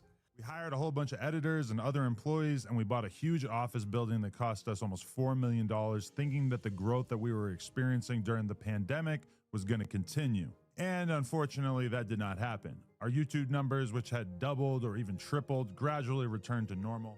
This is the rise and unraveling of a man who made spectacle his business model. Adam Grandmason, who the world would later know as Adam 22, grew up in the stillness of a small New Hampshire town. His childhood was defined less by noise than by the quiet persistence of curiosity.